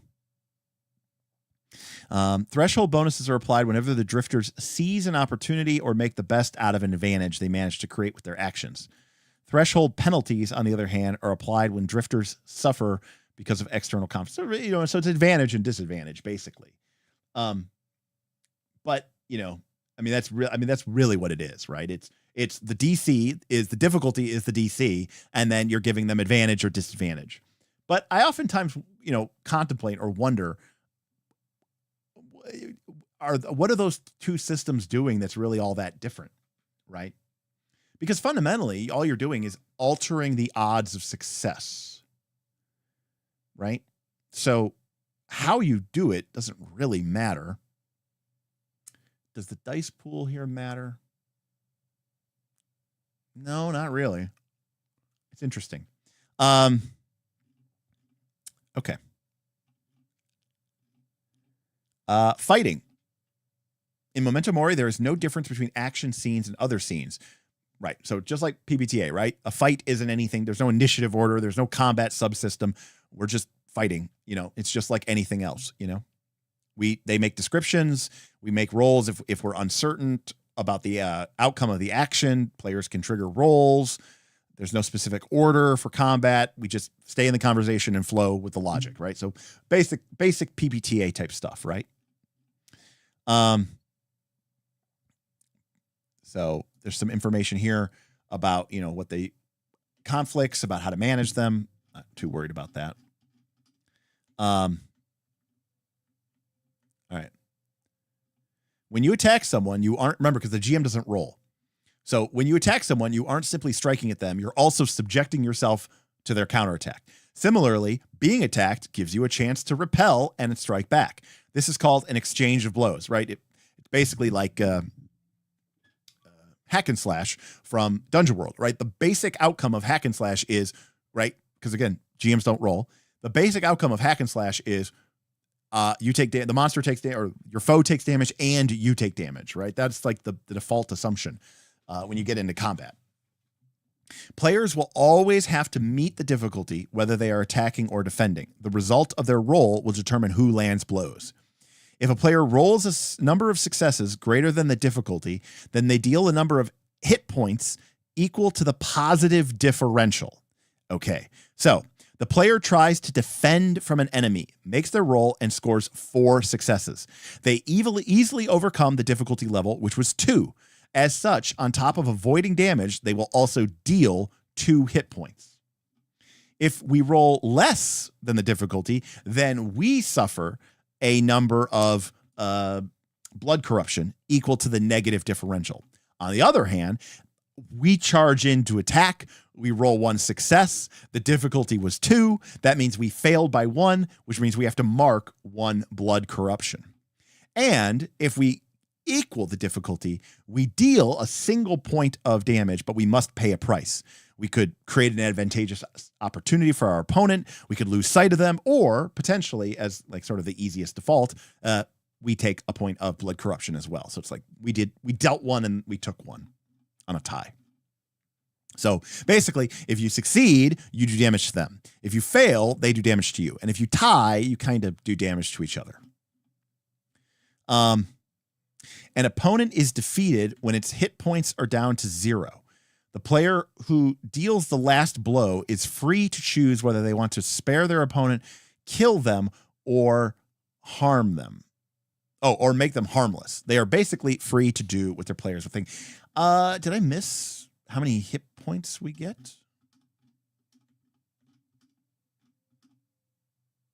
Is that something?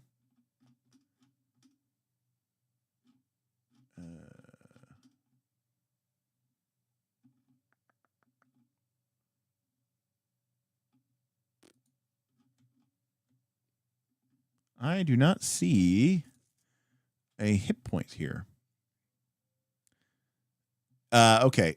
Drifters only take blood corruption. Hit points are just for NPCs. Or got it. Okay. Got it. So it's a way of basically saying this monster needs this many hits to go down. Okay, cool. Thank you, Thaddeus. All right. Creating advantage.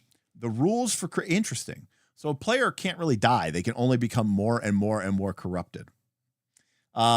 The rules for creating advantage manage all actions of players describe which are intended to give an ally. In other words, we don't need all these crazy combat rules. Basically, if we want to create an advantage, we do so, and we create this advantage, and it sets up the field for a threshold bonus, right? So it's very similar to Fate, right? Where you can, in Fate, you can attack, you can defend, and then you could also create an advantage. And that could be anything. That could be, I move into a flanking position. It could be, I distract him with, several quick shots, to the cover. I break the steam pipe and release a cloud of vapor, to obscure the attack, right? So all of those things in Fate are dealt with by doing the create an advantage action. And you basically create a new aspect that then you or your fellow players can tag in order to get the bonus that aspect provides.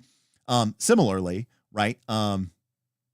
If we create an advantage, as such, creating an advantage is a heroic and dangerous action that can be taken without rolling dice. The player simply describes how their drifter exposes themselves to danger to make other characters' actions easier and states that they are creating an advantage. In game terms, creating an advantage is an action that sets up the field for a threshold bonus. The drifter who takes advantage of this situation with their next action can rely on their bonus. However, actions taken to create an advantage come at a cost. The drifter always suffers 1 BC. This represents the sacrifice, the commitment, and the risk taken. So this is classic, in order to help to give someone a die in Blades in the Dark, you have to take a point of stress, right? In order to help in Root or in Avatar, your character has to take a point of fatigue. So help isn't free. It comes at a cost, but it is powerful and potentially could give your opponent or your ally a really significant bonus, because lowering that threshold on the D6s is very powerful. If you get 2 bonuses and you can lower the threshold that you need for success from 5-6 to 3-4-5-6, right? That's a huge margin. You're making each of those dice worth basically twice as much as they were before. Pretty powerful. All right. And this asks a great question, because I was like, oh shit, you can't die because you could just keep taking blood corruption, right? Well, what happens if all of our boxes are filled in? The end of a drifter. Sometimes corruption consumes drifters before they can manage to reach the end of their story or catch a glimpse of the dream. When this happens, everything that made them human vanishes and leaves behind a foul creature made of pure nightmares. When we blacken their last organ slot, or the last slot tied to their names, bonds, and virtues, they have reached their end. So if we fill in all of our nerves, cerebrum, viscera, and heart and blood, we're done. If we fill in all of our name, bonds, and virtues, we're done. When this happens, the narrator should bring the story to a halt and describe the drifter's transformation reaches its peak, turning them into a member of the hosts from beyond the veil. The nightmare. What is the nightmare? The nightmare is a core concept in Memento Mori, which we will not go into detail in this quick start. Ooh, surprises. All information regarding the nightmare and the way in which drifters may reach it will be included in the complete game. All right. I guess to be continued. All right. Example. These are the final moments of the adventure, and a drifter has blackened all of their organ slots but one. They only have a single white slot left in heart. Their corruption has reached an unsustainable level. They make another roll, and because they are now rolling with many black D6s, they score yet another dark success. Their blood fills up with corruption. The last slot turns black. The narrator stops the flow of actions and, together with the player, describes the drifter's end. In their last moments of humanity, the character regains all the memories of their past and whispers, "I'm sorry, sweet sister," before ultimately transforming into an abomination. What will the other drifters do when faced with such a monster? The end of a drifter is something a player can always try to avoid. Corruption is a process. It can be slowed down by using less corrupted attributes, or it can be refrained from by avoiding using your dark gifts. As such, it is crucial for players to realize that this is a possibility, and it's best that it's made clear when the adventure begins. However, the tension that comes from rising levels of corruption might, sooner or later, bring to light different aspects of a drifter, allowing players to slowly realize the price they must pay or have to pay session after session. Very cool. So it's like, it's kind of inevitable, but it's ultimately a choice. By using more corrupted attributes, by using more corrupted bonds, you're going to potentially become more powerful, but you're also going to put yourself down that path of corruption faster and faster. So it is a inevitable clock, but it is one that you do have some control over. And then we have a starting adventure that we won't go into for spoiler alert purposes. Well, that is Memento Mori, the quick start guide. And I mean, I think it did a pretty good job of, and again, remember, this is basically $1, $2 from DriveThruRPG. You can get the full PDF for like $19. Well, there's a lot to process here about this game. I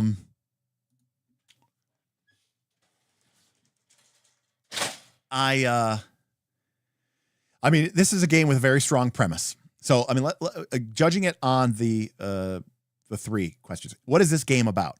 Okay, it is I haven't gotten into the details of the game. I haven't gotten into the things of it. The whole like being set during the Black Death in board games, I call this a pasted on theme. There are board games where, some game designer has a really cool idea, but for whatever reason, abstract games don't do really well board games, right? Abstract games is like where it's just like, you just have square pieces and they don't really represent anything. But if you make it be like, they're birds and you're collecting them for your zoo, suddenly people become much more interested in your board games. So a lot of times board games will have a theme. Your traders in a Middle Eastern bazaar, your stockbrokers in London during the Victorian era, right? Your explorers, exploring the west of the Lewis and Clark expedition. But oftentimes that theme is just kind of what we call pasted on. And it basically is like, this could have been anything. They just had to pick a theme to give the mechanics some sort of like setting. I like this idea of corruption, of these dark gifts. It feels in some ways kind of similar to Apocalypse Keys, right? Which is a PBTA game that came out last year or 2 years ago. It's hard to even track. It might have come out this year, right? This idea that you are these dark powers that are building up within you.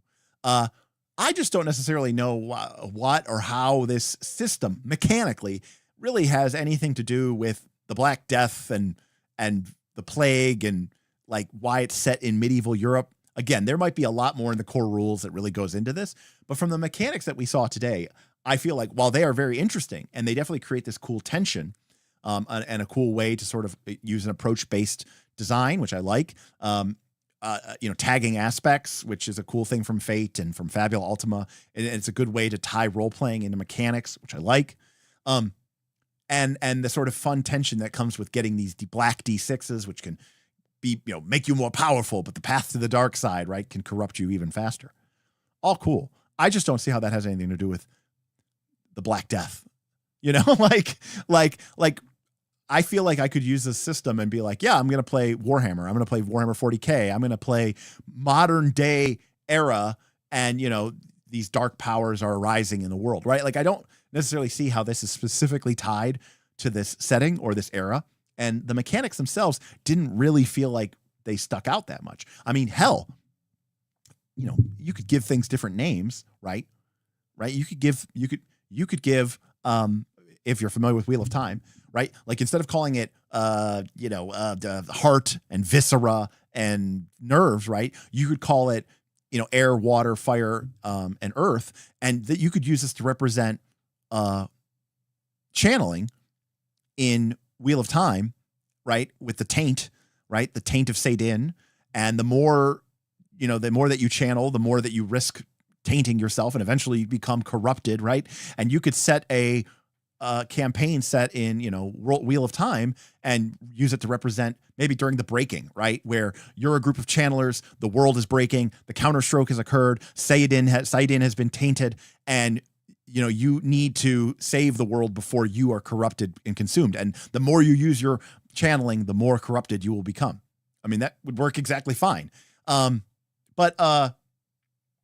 from that end, I don't see how it's tied to the theme. So that being said, what is this game about? Well, this game is about characters that are, burning bright, not long, right?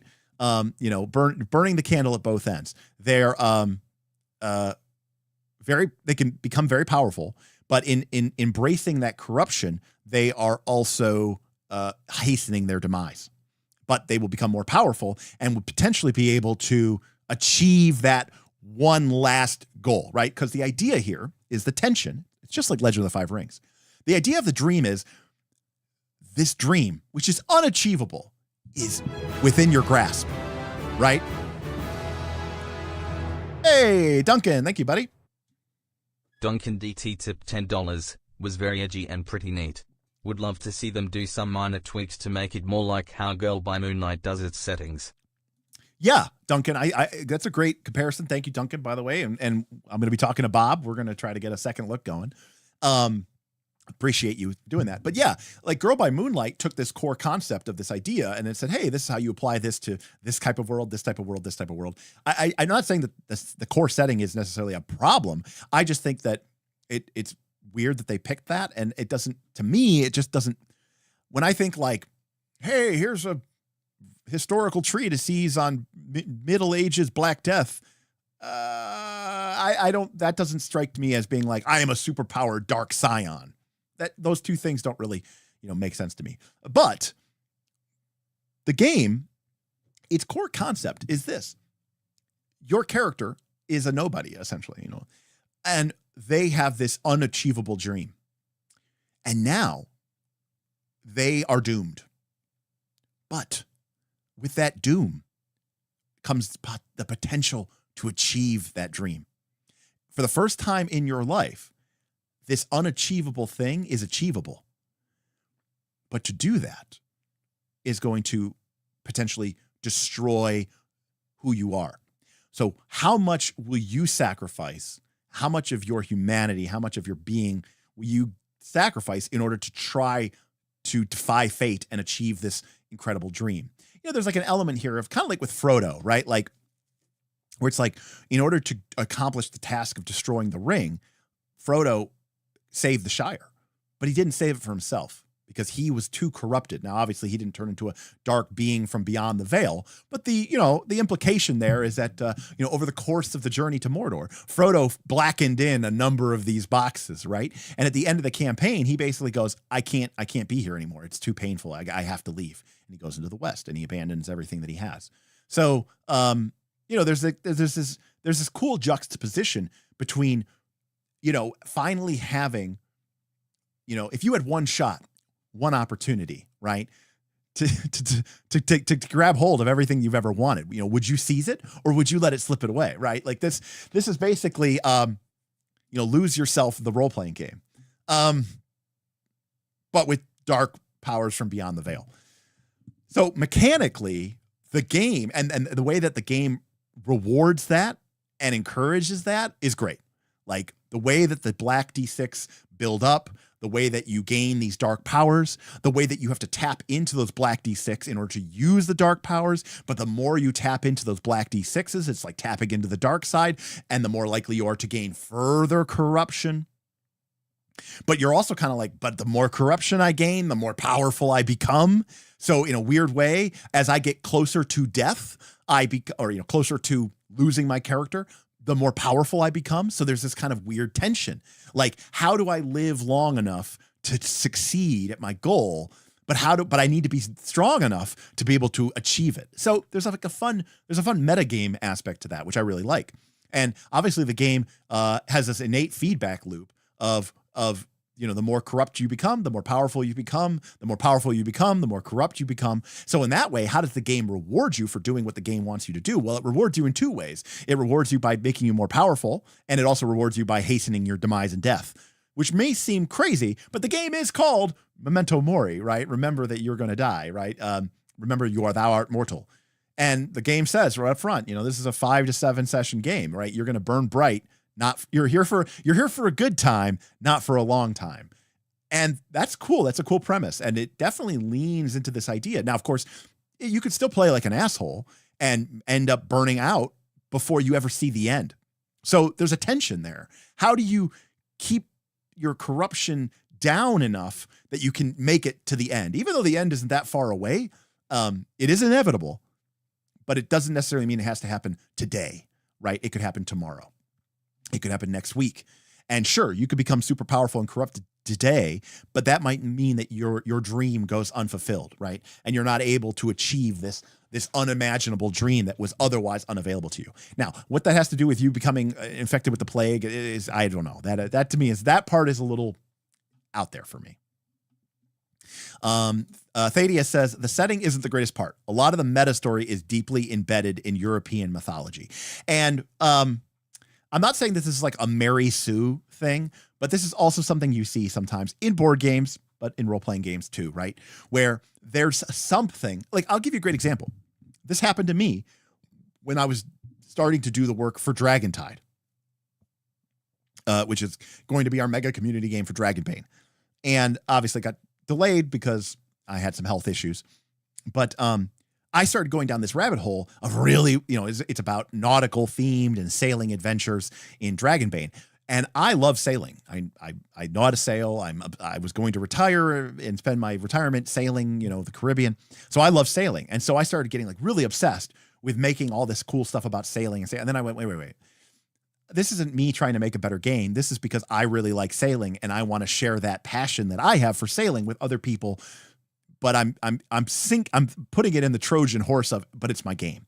I'm not saying that this is the case, but I'm willing to bet that somebody one of the authors, one of the lead designers or whatever, was like really into European medieval history, and maybe they're really into the history of the Black Death. And this is just something that they were very, very passionate about. And they're like, here's a cool way for us to like put that into the game.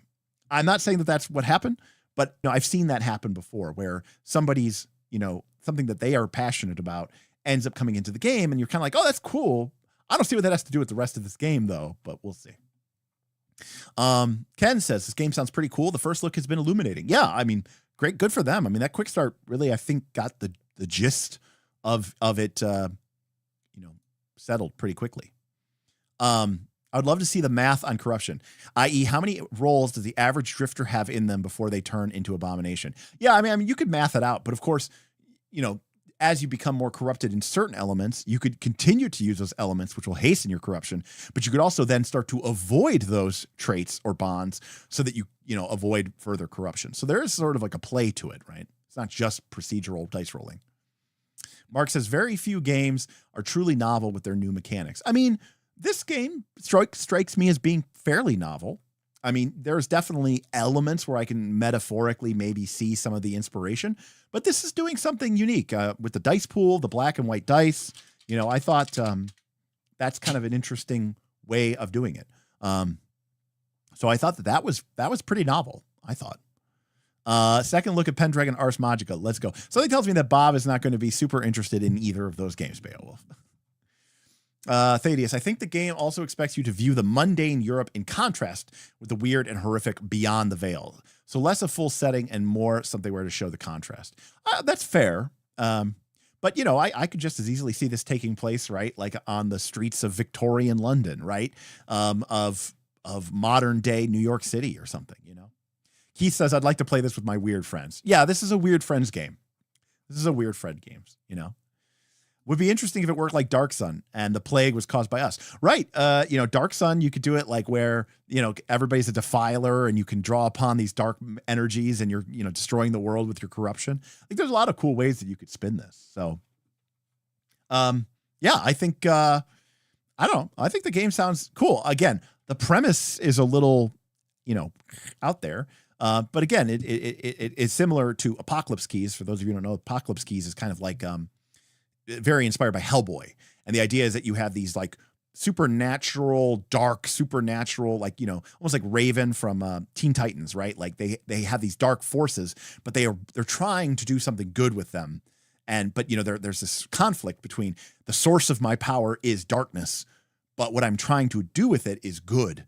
And how do I balance between, you know, potentially giving into these apocalyptic urges to, you know, unleash the hordes of hell and become the king of hell. But I'm also trying to use my dark powers in order to do good. So there's this tension between, you know, doing what you need to do and how much humanity are you willing to sacrifice to do it. And that seems to be the core conceit of this game as well. But I think the dice pool system is cool. And I like the black and white dice. I think that's a really cool system. And yeah. So I'm going to, again, I don't do reviews because I literally just read the quick start for the first time ever. And I've not played the game. But there's some premises here I like. I like the black and white dice pool system, the corruption system, the meta of tracking that. I like the way that you gain your powers as you gain corruption. I like that it is kind of a built-in timer. It's not guaranteed to happen. Or it is guaranteed to happen, but it's not necessarily going to happen in exactly 3 sessions or 4 sessions. But your campaign, your characters are not going to make it. They are on a ticking clock. They can speed that up. They can slow it down, but they can't stop it. And so that's kind of cool. You know, I think the core premise of the game is, you know, can you achieve your dream before you become completely corrupted and destroyed? And that's cool. I mean, that's a nice little interesting premise, and the game and the mechanics seem to support that. So while it is not a review, I certainly think that the game has a lot of potential in that regard. So, and if you're into that kind of like tragic, dark, you know, this is no offense, but this is like the same people who are really into Vampire the Masquerade. Like, oh, I'm so cursed and so it's such a burden to be a vampire, to be eternally immortal and faster than a speeding bullet and strong enough to rip steel doors off. Oh, how tragic is my dark existence. Right? There's kind of like a, okay, I get it. It's so horrible being so powerful and so cursed, right? Like there's people who really love hamming up that melodrama and really bleeding into that. That's never really been too much of my thing, unless I'm playing Monster Hearts. But it is a thing. I mean, obviously, I understand that the World of Darkness is very popular for a reason. Well, this is like a first. I mean, we really covered, I think, all the core mechanics of this game, and it is not even 9 o'clock yet. So we're officially finished early. So I don't know if anybody has any, questions or comments or just wants to shoot the shit for a little while. I don't necessarily have to sign off right now. You know, me, I'm usually good to at least 9:30, but if everybody's cool with that, we can certainly start to wrap up the stream. We did hit our tip goal, which is really cool. I'm very excited. You know, I think Bob will be excited. I know Bob is excited always to get onto the stream. And, you know, I myself really miss my co-host, you know, big time.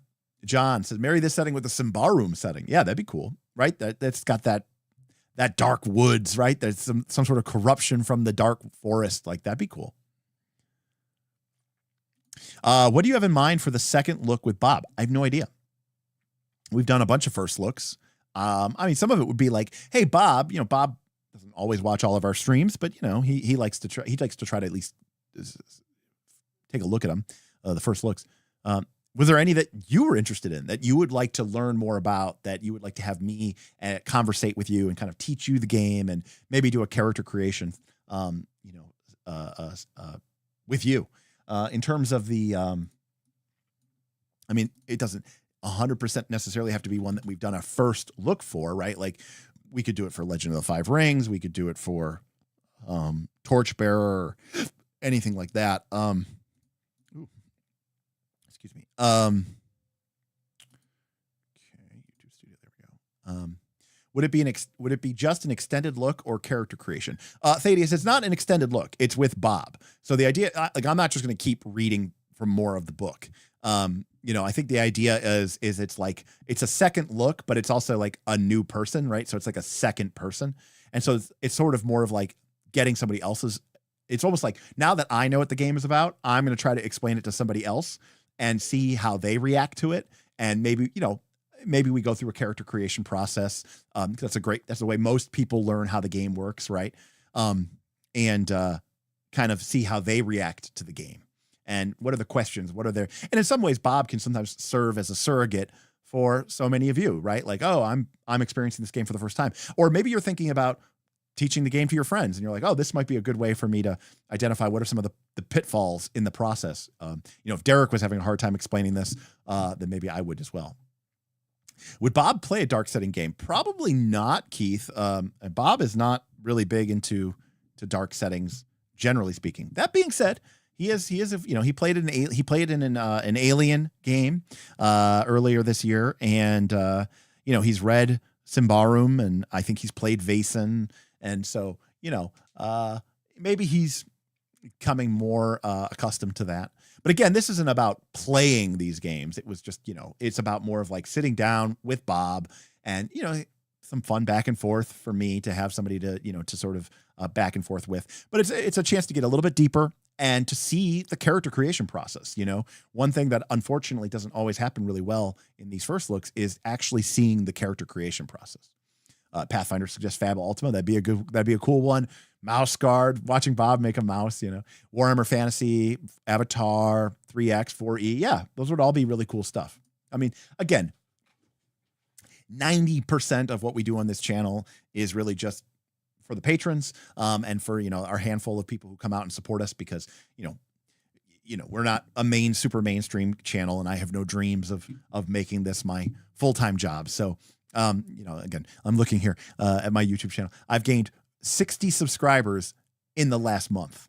So, I mean, I gain an average of 2 or 3 subscribers a day. So if you do the math on that, I'll gain like 1,000 in 1.5 years, so, and I'm, we're not exactly the most popular channel, but it's really more of like what's interesting to you all, right? Our dedicated, loyal audience and so many people who come out and support us. So trust me, I'm doing this for you. So if you don't want to see it, let me know, drop a comment or join the Patreon and, tell me how terrible it is there. Lol, you should put that ad, your dream to be an influencer. I do not want to be an influencer by any stretch of the imagination. This is yes. Yeah. Oh, I see. If I play this right, I'll gain, what? And my dark powers will be things like clickbait, and I will gain the dark powers of pretending to be really interested in 5e D&D and ruthlessly ripping off of other games and then slapping a 5e logo on it and selling it as if it is some sort of major revolution in gaming to a bunch of 5e players who don't know any better, right? Those would be my dark powers that I would gain as I continue to sacrifice. And by the way, my bonds would be like Powered by the Apocalypse and Legend of the Five Rings, right? Like my core existence. And they would be replaced with my gift, the dark gift of 5e rules all. And I would just like start using my power of 5e to just be like 10 ways to make your 5e game better. 5 feats that break the game. 3 character classes that outstrip the others. 4 ways to better fudge as a GM. All the 5e stuff that people love, right? Super clickbait, right? My campaign, my players did what? You won't believe what happened. See, I could do it. I choose not to do it. Thaddeus, I kind of agree with you. It's a cool setting. I just don't know that I love the rules. I agree with you. I actually agree with you. All that being said, though, the artwork is fantastic. But most of Free League's artwork is pretty good. Yeah, again, I mean, I mentioned it several times. It's obviously very dark and very Baroque, the art in this Memento Mori game. But the art from these other games is just outstanding. I mean, you know, like this is just such a beautiful spread. You know, it's class. I mean, that's very classic Indiana Jones, and they just do a really nice job of interlaying it into the game. You know, it's very well laid out, and I love the way that the art really feels like it fits on the play. You like that? Yeah. You won't believe how WotC dropped the ball. I know how I would fix all of WotC's problems today on Knights of Last Call. It's crazy. But you know, that's just tell your play. Yeah. In order to speed up play, I roll all my dice beforehand. They'll never know. Again, there are definitely content creators out there who are making very good content and cool content, but don't kid yourself, folks. I mean, there's people out there who are trying to make this a job, you know, and that's okay. And sadly, in order to make it a job, you have to play the game. And if you're not willing to play the game, then you're not going to make it into a job, you know. Keith asks, Derek, what is your favorite new TTRPG? Define new, Keith. I mean, in terms of like that, you know, in the last year or so, I would probably say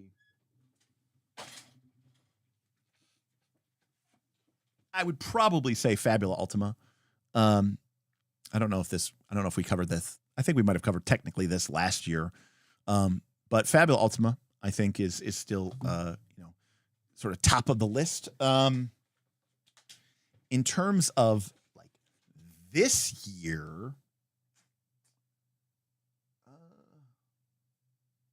don't know. You know, I mean, I don't know if it came out this year. Again, some of these are like, they may have come out in 2023, but I didn't really get to them until 2024. But I think this game, I'm still not 100% sold on the premise of the ships sailing on an ocean of trees. And I honestly still probably would like the game better if it was not that. You know, if it was, you know, instead of the wild sea, it was just the sea. But the game, the art, the approach that it takes, the interesting ways that they've changed some of the core dynamics. This is obviously very inspired by Forged in the Dark, but it is a wholly unique thing. I think this game has a lot of promise. Yeah. I also think it'd be cool to do this game as like a sci-fi, you know, call it, you know, I don't know, the Wild Space or something, or the Wild Expanse or something, and kind of take the same premise and turn it into a sci-fi game. I think that'd be really cool as well. Yeah, I also want to play the Wild Real Sea. Yes. Again, I love boats and I love ships. So everything about this is awesome, except, you know, the ships here are, you know, monstrosities that use chainsaws to rip through this tree ocean. I like sails, you know, I like sailing. That's just one of my things. Did we wrap up the class history series? No, we did not. We owe an alchemist Somebody paid for an alchemist, and I was like, well, there is no history to the alchemist because that class didn't exist in D&D ever. It only came out with Pathfinder 1 and then Pathfinder 2.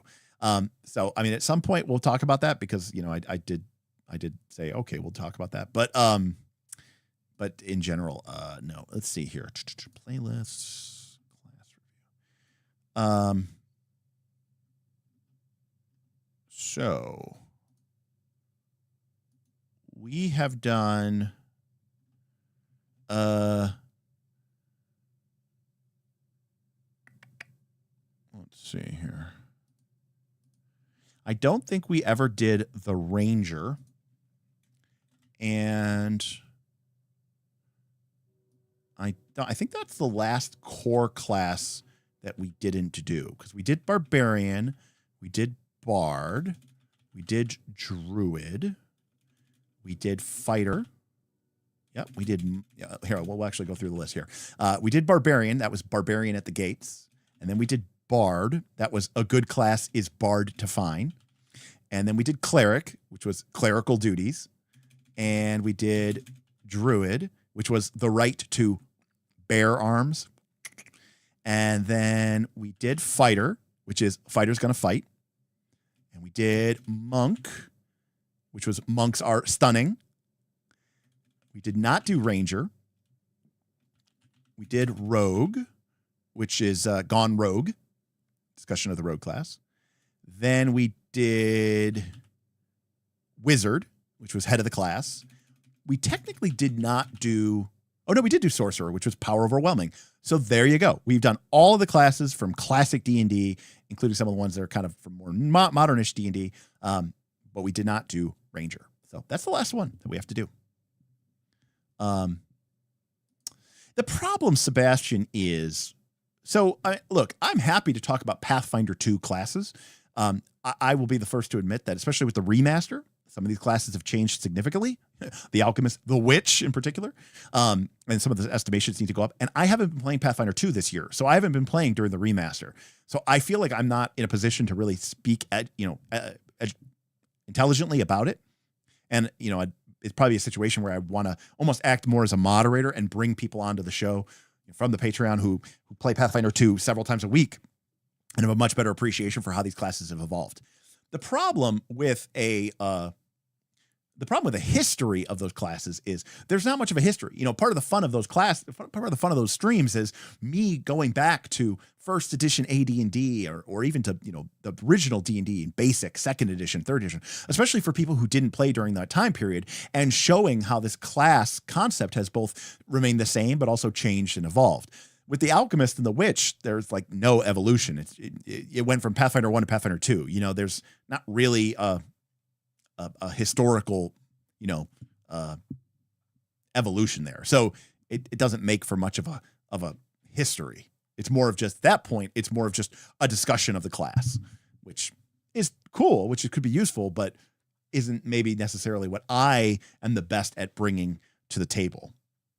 My thing that I bring to the table is I've, you know, been studying this game for 30 plus years and have read, you know, all of these old books and old magazines. So I have sort of a very strong appreciation of all of these classes at various points throughout the evolution of the game, from 1974 OD&D to 79's first edition to 89's second edition to 2000's third edition to 2008 fourth edition to 2014's fifth edition. And even then, my fifth edition knowledge I consider to be basic at best.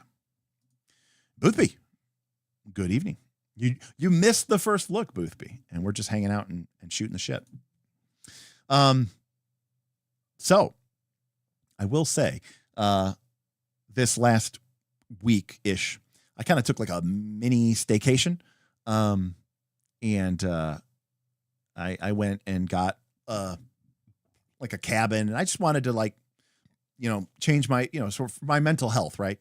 Get somewhere where there's more nature. It's prime fall season here, you know, take my camera and go look at pretty trees and color changing and all that other stuff.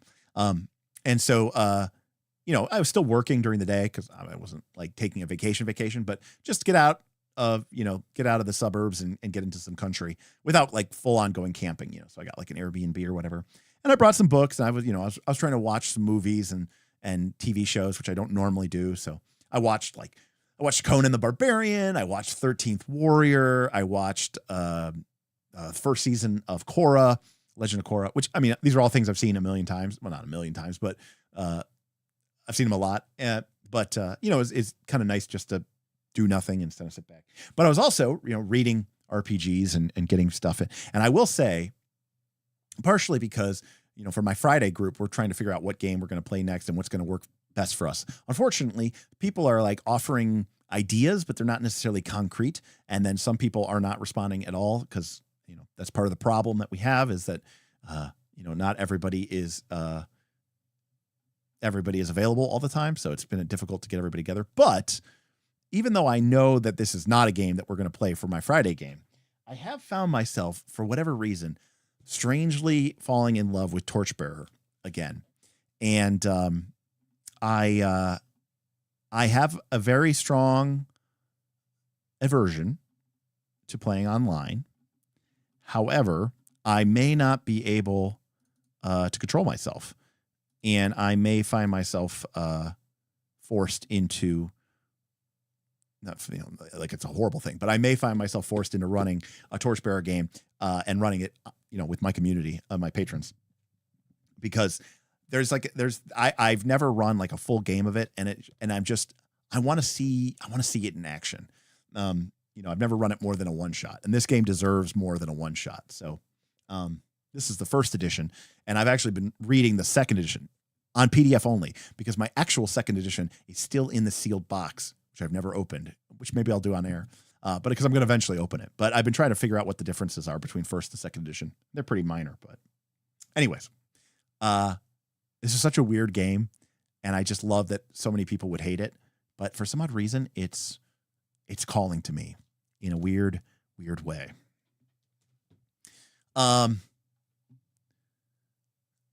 I'd love to get a stream on ideas on ways to pull ideas from books, movies, and TV shows to use in your RPG game. Yeah, I mean, it's a little bit trickier than that because I'm a big fan of cliches and tropes, Thaddeus. I use them all the time. And I don't think there's anything wrong with that because it creates resonance, So I don't necessarily pull ideas. I steal them. I flat out basically am like, someone will be like, blah, blah, blah. And I'll be like, yeah. Imagine it. It's like Taint from Wheel of Time, or I'll be like, okay, imagine it's like the Bifrost Bridge, right? From Thor. Like just I steal it. I just take it. And that way everybody goes, oh yeah, I get it. I understand. I don't need to try to explain my weird concept of what I'm a big fan of, I'm not creating a published set. If I was making something, my published, setting, I'd want to create something truly innovative and new. In fact, part of the problem that I have with trying to create anything is, historically as a GM, I've always been a bit of a scavenger, like low prep, just pull from whatever's available to me, beg, borrow, steal, right? Just keep the game going. And I will happily steal from books and movies and, other adventures or others. And for my own personal home game. But is that something that I think that I should, that people should be bottling up and selling? I don't know. I've said before, is taking my 17 favorite game systems and combining them into one game and trying to make it work and then saying, this is my game. Is that really creation? Some people say yes. I don't necessarily know that I feel that way. But anyways, that's more about on the game design side of things, not necessarily the running a system type thing. Yeah, Seville Dog. I mean, look, the reality of the situation is, I have access to a tremendous resource of very high quality players in the Knights of Last Call Patreon. And these are passionate players, people who are very engaged, who are excited to run and play in different games. And so it is foolish or silly of me to not try to take some advantage of that. Plus, I'm sure people would be really excited to play some of these games as well, and get a chance to play with me. So, not like I'm saying anything special, but are you thinking about using TTS for your online game? No clue. I mean, I'd prefer it because I much prefer an actual tabletop, but it does have problems, Thaddeus. So it costs $20, and sometimes the some people have problems running it. It's certainly not going to run on, your tablet or your phone or something like that. So some people have some issues with TTS, and there's a little bit of a learning curve on how to use the thing. And sometimes people say it could be very finicky, and I've seen it be finicky, but with a role-playing game where you really want to persist the state from game to game, I think could be potentially problematic. So I don't know. I've not looked into it in terms of an online way at all. Just came in. How's the system? Really cool. I think it's interesting. I don't know about the setting.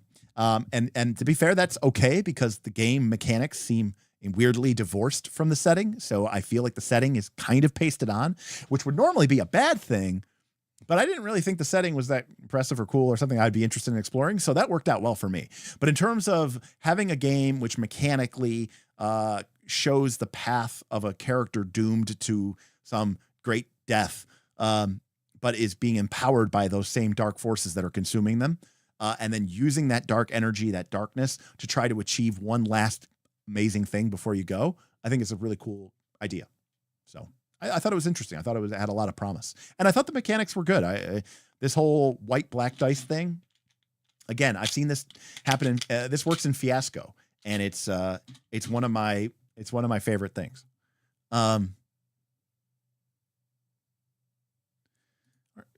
Beowulf's almost ready for another system. Yeah, you got to figure out. That's a tough call. Which game are you going to play? Thadia says Mithras. Perhaps. Derek, are you getting in Broken Empires? Don't know. Haven't backed yet. I've followed along. There's some stuff about it that I love. And in fact, very openly, Trevor is like, this is taking from my favorite games, and when I first saw it, I thought, oh, but no, he was very open about it, and I could clearly look at his game and go, oh, that's from this game, and that's from this game, and that's from this game. And then he was like, I took that from this game, and I took that from this game, and I wanted to combine, the travel of the One Ring with the resource dice from Forbidden Lands, with the D100 system from classic basic fantasy role playing, but with the blackjack system of, Delta Green or something like that. But with the success levels from Warhammer Fantasy Roleplay, which is another game that I know he's played for a very long time. So that is all very clearly there in the DNA. That being said, there are elements about the game that are very unappealing to me. I don't care about hit. He was like, oh, I need to know where the sword landed and I need to know where it hit. I don't care about that. I don't care that you got hit on your shoulder, and I don't get to hear that, disease and getting ground down. It's like, and then I know a lot of these settings, and I talk about this a lot myself, where magic is dangerous and magic is powerful, but there is a fundamental problem, I think, with role-playing games that do this, because when you pick a wizard, you do it because you want to cast spells. So telling somebody you could be a wizard, but your character's going to become corrupted and your character's going to die. Your character's going to blow up. You're telling them, you're punishing them for doing the thing that they chose the class to do. And I mean, this isn't a narrative thing. Narratively, that's really cool, right? Narratively, that's really awesome. It creates good stories. I just don't know that creates a good game experience. And I've seen this come up again and again and again whenever I have played many games that have this kind of mechanic. Even rolling, Forbidden Lands, which we just finished a campaign of, does the same thing. Whenever you cast a spell, there's a chance that you'll have a mishap, and the mishap could be potentially very devastating for your character, including the loss of your character. If you're playing a wizard, or some sort of sorcerer or caster or whatever, you're doing it because you want to cast spells. And I get that narratively, when you can just cast spells for free, it can ruin the simulation of the game. It does. It creates a lot of problems and makes the magic seem not very magical. But the alternative of making the magic brutally punishing and potentially killing you is a weird way, I think, of balancing that. And while it may be interesting from a fictional perspective, I don't know that it's interesting from a game perspective. If anyone gets a wild Real Ocean Sea game up and running, I definitely try that out. Yeah, I mean, in my laundry list of things that I would do if I had infinite time in the universe, I think they might have a license actually for this game. I might be wrong. I don't know if they do. But if they did, one of my dreams would be yes, I want to remake the Wild Sea, but do it with, it's not realistic, not real. I still want it to be a fantasy sea, right? It could still be a weird, almost like Pirates of Darkwater, right? Like it could still have these weird sort of supernatural, fantastic element. I just want it to be on regular boats with sails.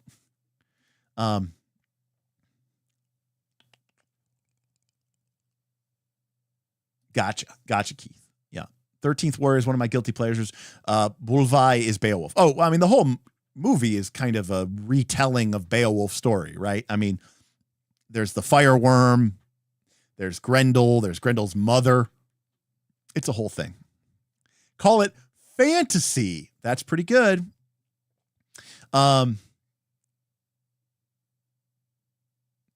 Yeah, Thaddeus, I don't know what the right solution is to this, to be honest with you. I just know that for me, it's a weird dilemma, because when you make magic like D&D magic, where it's just like, yeah, you can just cast spells and then, there's no risk and there's no danger. Then it feels like you're going to get the milk. And so it doesn't really feel magical, right? It feels like you're just, I don't know, downloading a pizza using your phone, downloading a pizza, ordering a pizza using your phone. It's just everyday technology and it has no risk, and it's routine, it's mundane. And magic, then you start going like, well, why wouldn't this whole world be completely radically different then? And, it creates all this crazy situations. When you make magic dangerous or expensive or costly, right? Then suddenly it makes sense why everything isn't magical, because magic has these great costs. And that makes for a much cooler world to tell your story in. But these are games. And I think people forget that sometimes. So. All righty. Well, thanks everybody for hanging out. We had a little bit of powwow in there at the end. I appreciated it. Appreciate all of you staying around. Big shout out to Duncan for the $10 tip, and a huge shout out to Thaddeus for the $40 tip. So we're going to get, we'll try to get Bob on there, and we'll try to get some a deeper look into some RPGs, get some back and forth with Bob. And again, Smith, super busy. Unfortunately, I don't even really get to hang out with him that much in my regular life anymore. I've probably only seen him 6 or 7 times since the studio closed. He's just been super busy, work and life and everything else. But I'd love to get him back on the show, because I'd love to talk about Final Fantasy XIV, the TTRPG, with him. He's a huge fan. He would know everything about this. Because, by the way, it's not Final Fantasy XIV. It is Final Fantasy XIV, the MMO, the TTRPG. Like, that is literally the name of the game. And he's a huge fan of that. He would know this mechanics way better than me, and I would love to get his input on it. But I'd love to take a look at that system, because there's some cool stuff going on in there. I don't know that I would love it, but they are doing some dramatically radical stuff in that system that I've been like jokingly talking about for years. And I'm kind of like legitimately curious, like, would this actually work? And if so, how? Is there an Earthsea cycle RPG? No, I don't think so. I don't think there ever has been one. But maybe, I don't know. I don't think there's let me see. Let me do a quick search here. No, I don't think so. Yeah. Oh, yeah, Thaddeus, you're thinking of Earth Dawn, which is also very sweet. I mean, doing an Earthsea RPG would be very tough. Thanks, Pathfinder. Sweet, awesome. Yeah, no, I'm interested to hear about the game. I love Battlestar Galactica, so the idea, even though it is fungus people, it is interesting. Beowulf, that's the thing, though. Absolutely. Except the premise of Memento Mori is you're all going to be dead in 5 to 8 sessions, and the campaign is only going to last 5 to 8 sessions. So leaning into that corruption and playing into it is something that feels like the game is expecting and rewarding you for. If we're sitting down to play like a serious long-term campaign and you tell me, oh, I'm going to be a wizard, but don't ever cast spells because it'll destroy your character, then I'm not going to do that, Thanks, Thaddeus. I appreciate it. And thanks for the support. And thank you for the Thank you for the suggestion. Thaddeus, by the way, was the person who put this up on the poll, and so this was their baby. Yeah, I mean, honestly, Casey, I can't really tell you. I mean, yeah, I know that he's been very busy still with work, unfortunately, but I also know that he's just been very busy with his own personal life, and he's got a lot of stuff going on for him as well. So, and I think he's been doing some of his own, soul searching this year. So, but I don't want to, I've never been in a position where I'm going to put demands on people. If Smith or Bob or whoever want to reach out to me and say, hey, Derek, I'd love to be on a stream or whatever. I mean, I 9 times out of 10, I go, yeah, sure. Great. Let's do it. The trick is troop play. Yeah. But again, I mean, if I'm making my wizard, I want to play my wizard. So, it is a problem. All right, folks. Well, that is going to do it for me. I hope you all have a great weekend. Usually there's a lot of really good gaming that happens on the Fridays and the Saturdays for the folks over on the other side of the world. It's already Friday morning, so they're rapidly approaching their Friday night. But for the rest of us, one more day of work, and then we get our weekend. So it'll be hopefully you got some good gaming going on. I know that the holidays are coming up, and that can always be a tricksy time for trying to get games in, but good stuff. Well, thank you, Jasari, for showing up and hanging out and being a fan. I appreciate it. That's all right. Sometimes watching the VOD's better, and you can watch it at faster speeds and get through it quicker. But I think it was an interesting one. I think it'll be really interesting. Yeah. Bob's going to be running Shadows over Gloomshire. Did I see that you are in that game, Pathfinder? I thought I saw that you were in that game. Yes, you are in that game. Very cool. Where'd you get the gold from? I'm just curious. Did somebody post you? Did somebody sponsor you?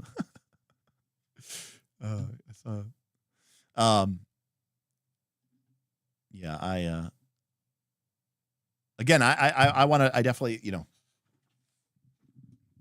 my goal is to definitely get over myself. Sean. Yeah, Sean. Oh yeah. That's a Sean move for sure. Gifted. I don't know. Beowulf starting Season of Ghosts tomorrow. This is a very brave man starting off another Pathfinder 2 adventure path. Boothby, why do you do this to yourself? You love it. Gotcha. Beyond the Wall. I don't know that one. Beyond the Wall. D&D style retrocone. Inspired by the works of Ursula K. Le Guin, Susan Cooper. Oh, I love The Dark is Rising. That's Susan Cooper. That was like my first real, I think that was my first fantasy. I might have even read The Dark is Rising before I read The Hobbit. Maybe I'll check this out. I love Ursula K. Le Guin and I love Susan Cooper. I still read The Dark is Rising like around Christmas time. Not every year. I used to read it like every year. Sometimes I read some of the other books, but The Dark is Rising is kind of the best one. But if you've never read that, I mean, it's for kids, I mean, but it's not like for kids the way that today's books are for kids. The Hobbit is a children's book, but most people would look at The Hobbit and say that's not for kids. But I love The Dark is Rising cycle. So maybe I'll check this out. Although it just says it's a 5e book basically, but that's not necessarily a bad thing. Huh? Interesting. It's from the same company as Through the Sunken Lands, which Ben talks about every once in a while. Okay. Flatland Games. Yeah, I don't know them that well. Yeah, okay, fair enough. Life Path Playbook BX. That's not necessarily a horrible thing, but it's one of those things where I go, yeah, but what makes that Susan Cooper-esque? What makes that Ursula Le Guin, K. Le Guin-esque? I don't know. That's where I struggle, with the game design concept. It's like it needs to really be potent. All right. Anyways, have fun gaming. We'll be back next week. We'll continue to explore this strange, amazing hobby called role-playing games together. And I look forward to seeing you there next time on Knights of Last Call. Good night, everybody. Peace out.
more.